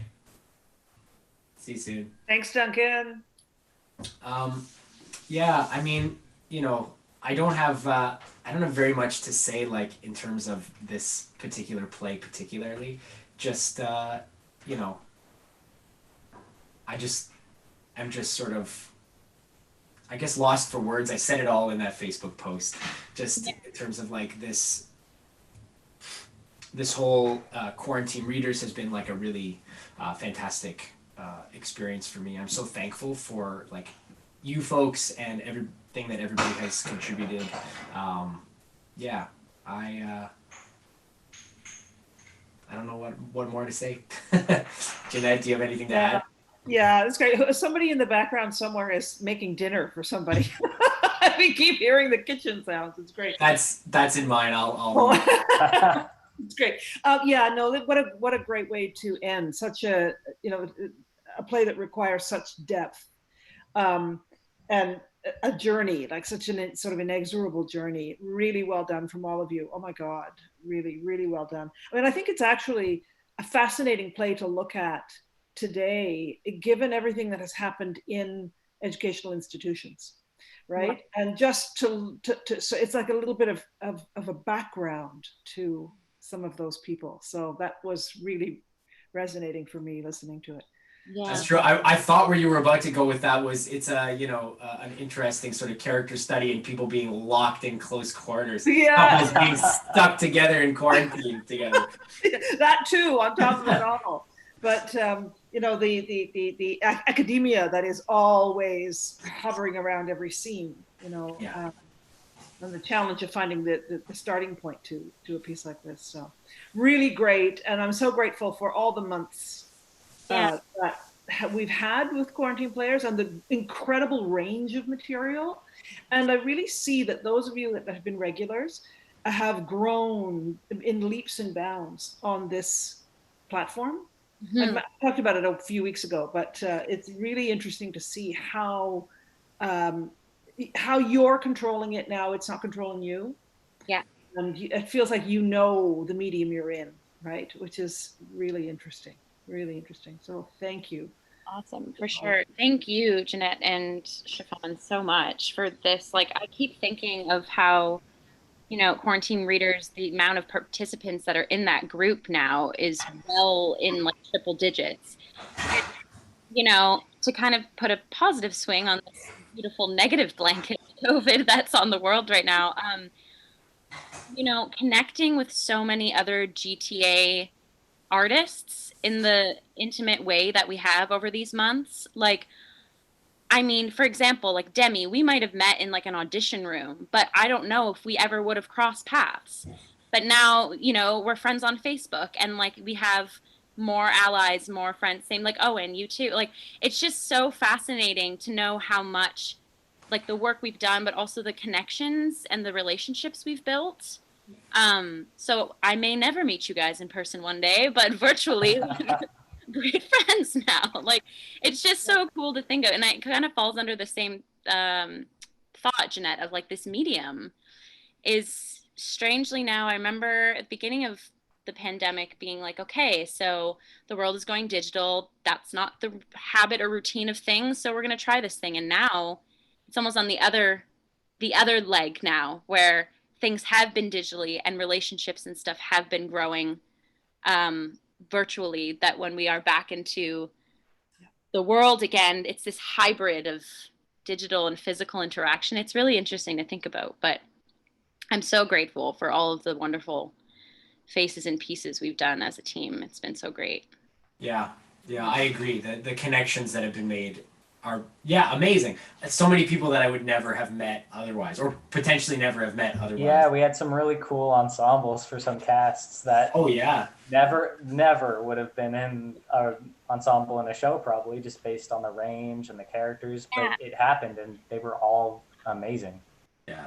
And maybe it was just like the nostalgia in me, but today in the read, it's like reading with Demi and Stefan and Duncan. Like, I've read with you guys all before in different pieces, so it was this cute little like reflection of, oh great, now it's like you know, Demi and I doing this scene together, or so, you know, it's like it's cool to think about, like a digital rep sort of thing happening. So true. I feel like we got to like really expand on what we did. I think it was August Osage that we had our like big scenes. So it like felt like a little bit of like those scenes like were rehearsal for like this reading today, and right? also just knowing you, Chiffon, being Pinot 2 and Legally Blonde, like that's how Chiffon and I met, like way back earlier in the year, and like building our friendship. We actually built a friendship in physical space, but then carrying it on to here, it makes stuff like this, for example, like this piece being the last one, like those intense scenes. It was so comfortable doing it with you because it's like we had been rehearsing, like you're saying. You know what I mean? Like there's that space that's established, and that's really. It's very cool that digitally and virtually that same safety and like safe space is created, you know? Yeah. I also wanted to say that something that was really in evidence today, and that was you, Demi, playing a role that has to listen a lot, and how much I, as a viewer, kept going to you to see what you were experiencing, and you told such a deep, profound story right from the beginning when you started to get drunk. It was so alive. Again, it's that thing of how alive you become on the screen. You get, in a way, more focus in this medium because you've got a whole frame of your own, equal to those that are speaking. You know what I mean? So it was quite the journey. And the other thing I wanted to say, Stefan, was just watching you get reborn as an actor. Yeah, it's true. Through this Quaranteam reading. It's so true. Yeah, you've come back full circle to when I first knew you. yeah, it's so true. I mean, yeah, like after graduating George Brown, like studying theater, I like went so far away back into music, right? And yeah, haven't really had an opportunity to act since. So this this is the space where I like found that again. So I'm so thankful for that. Yay.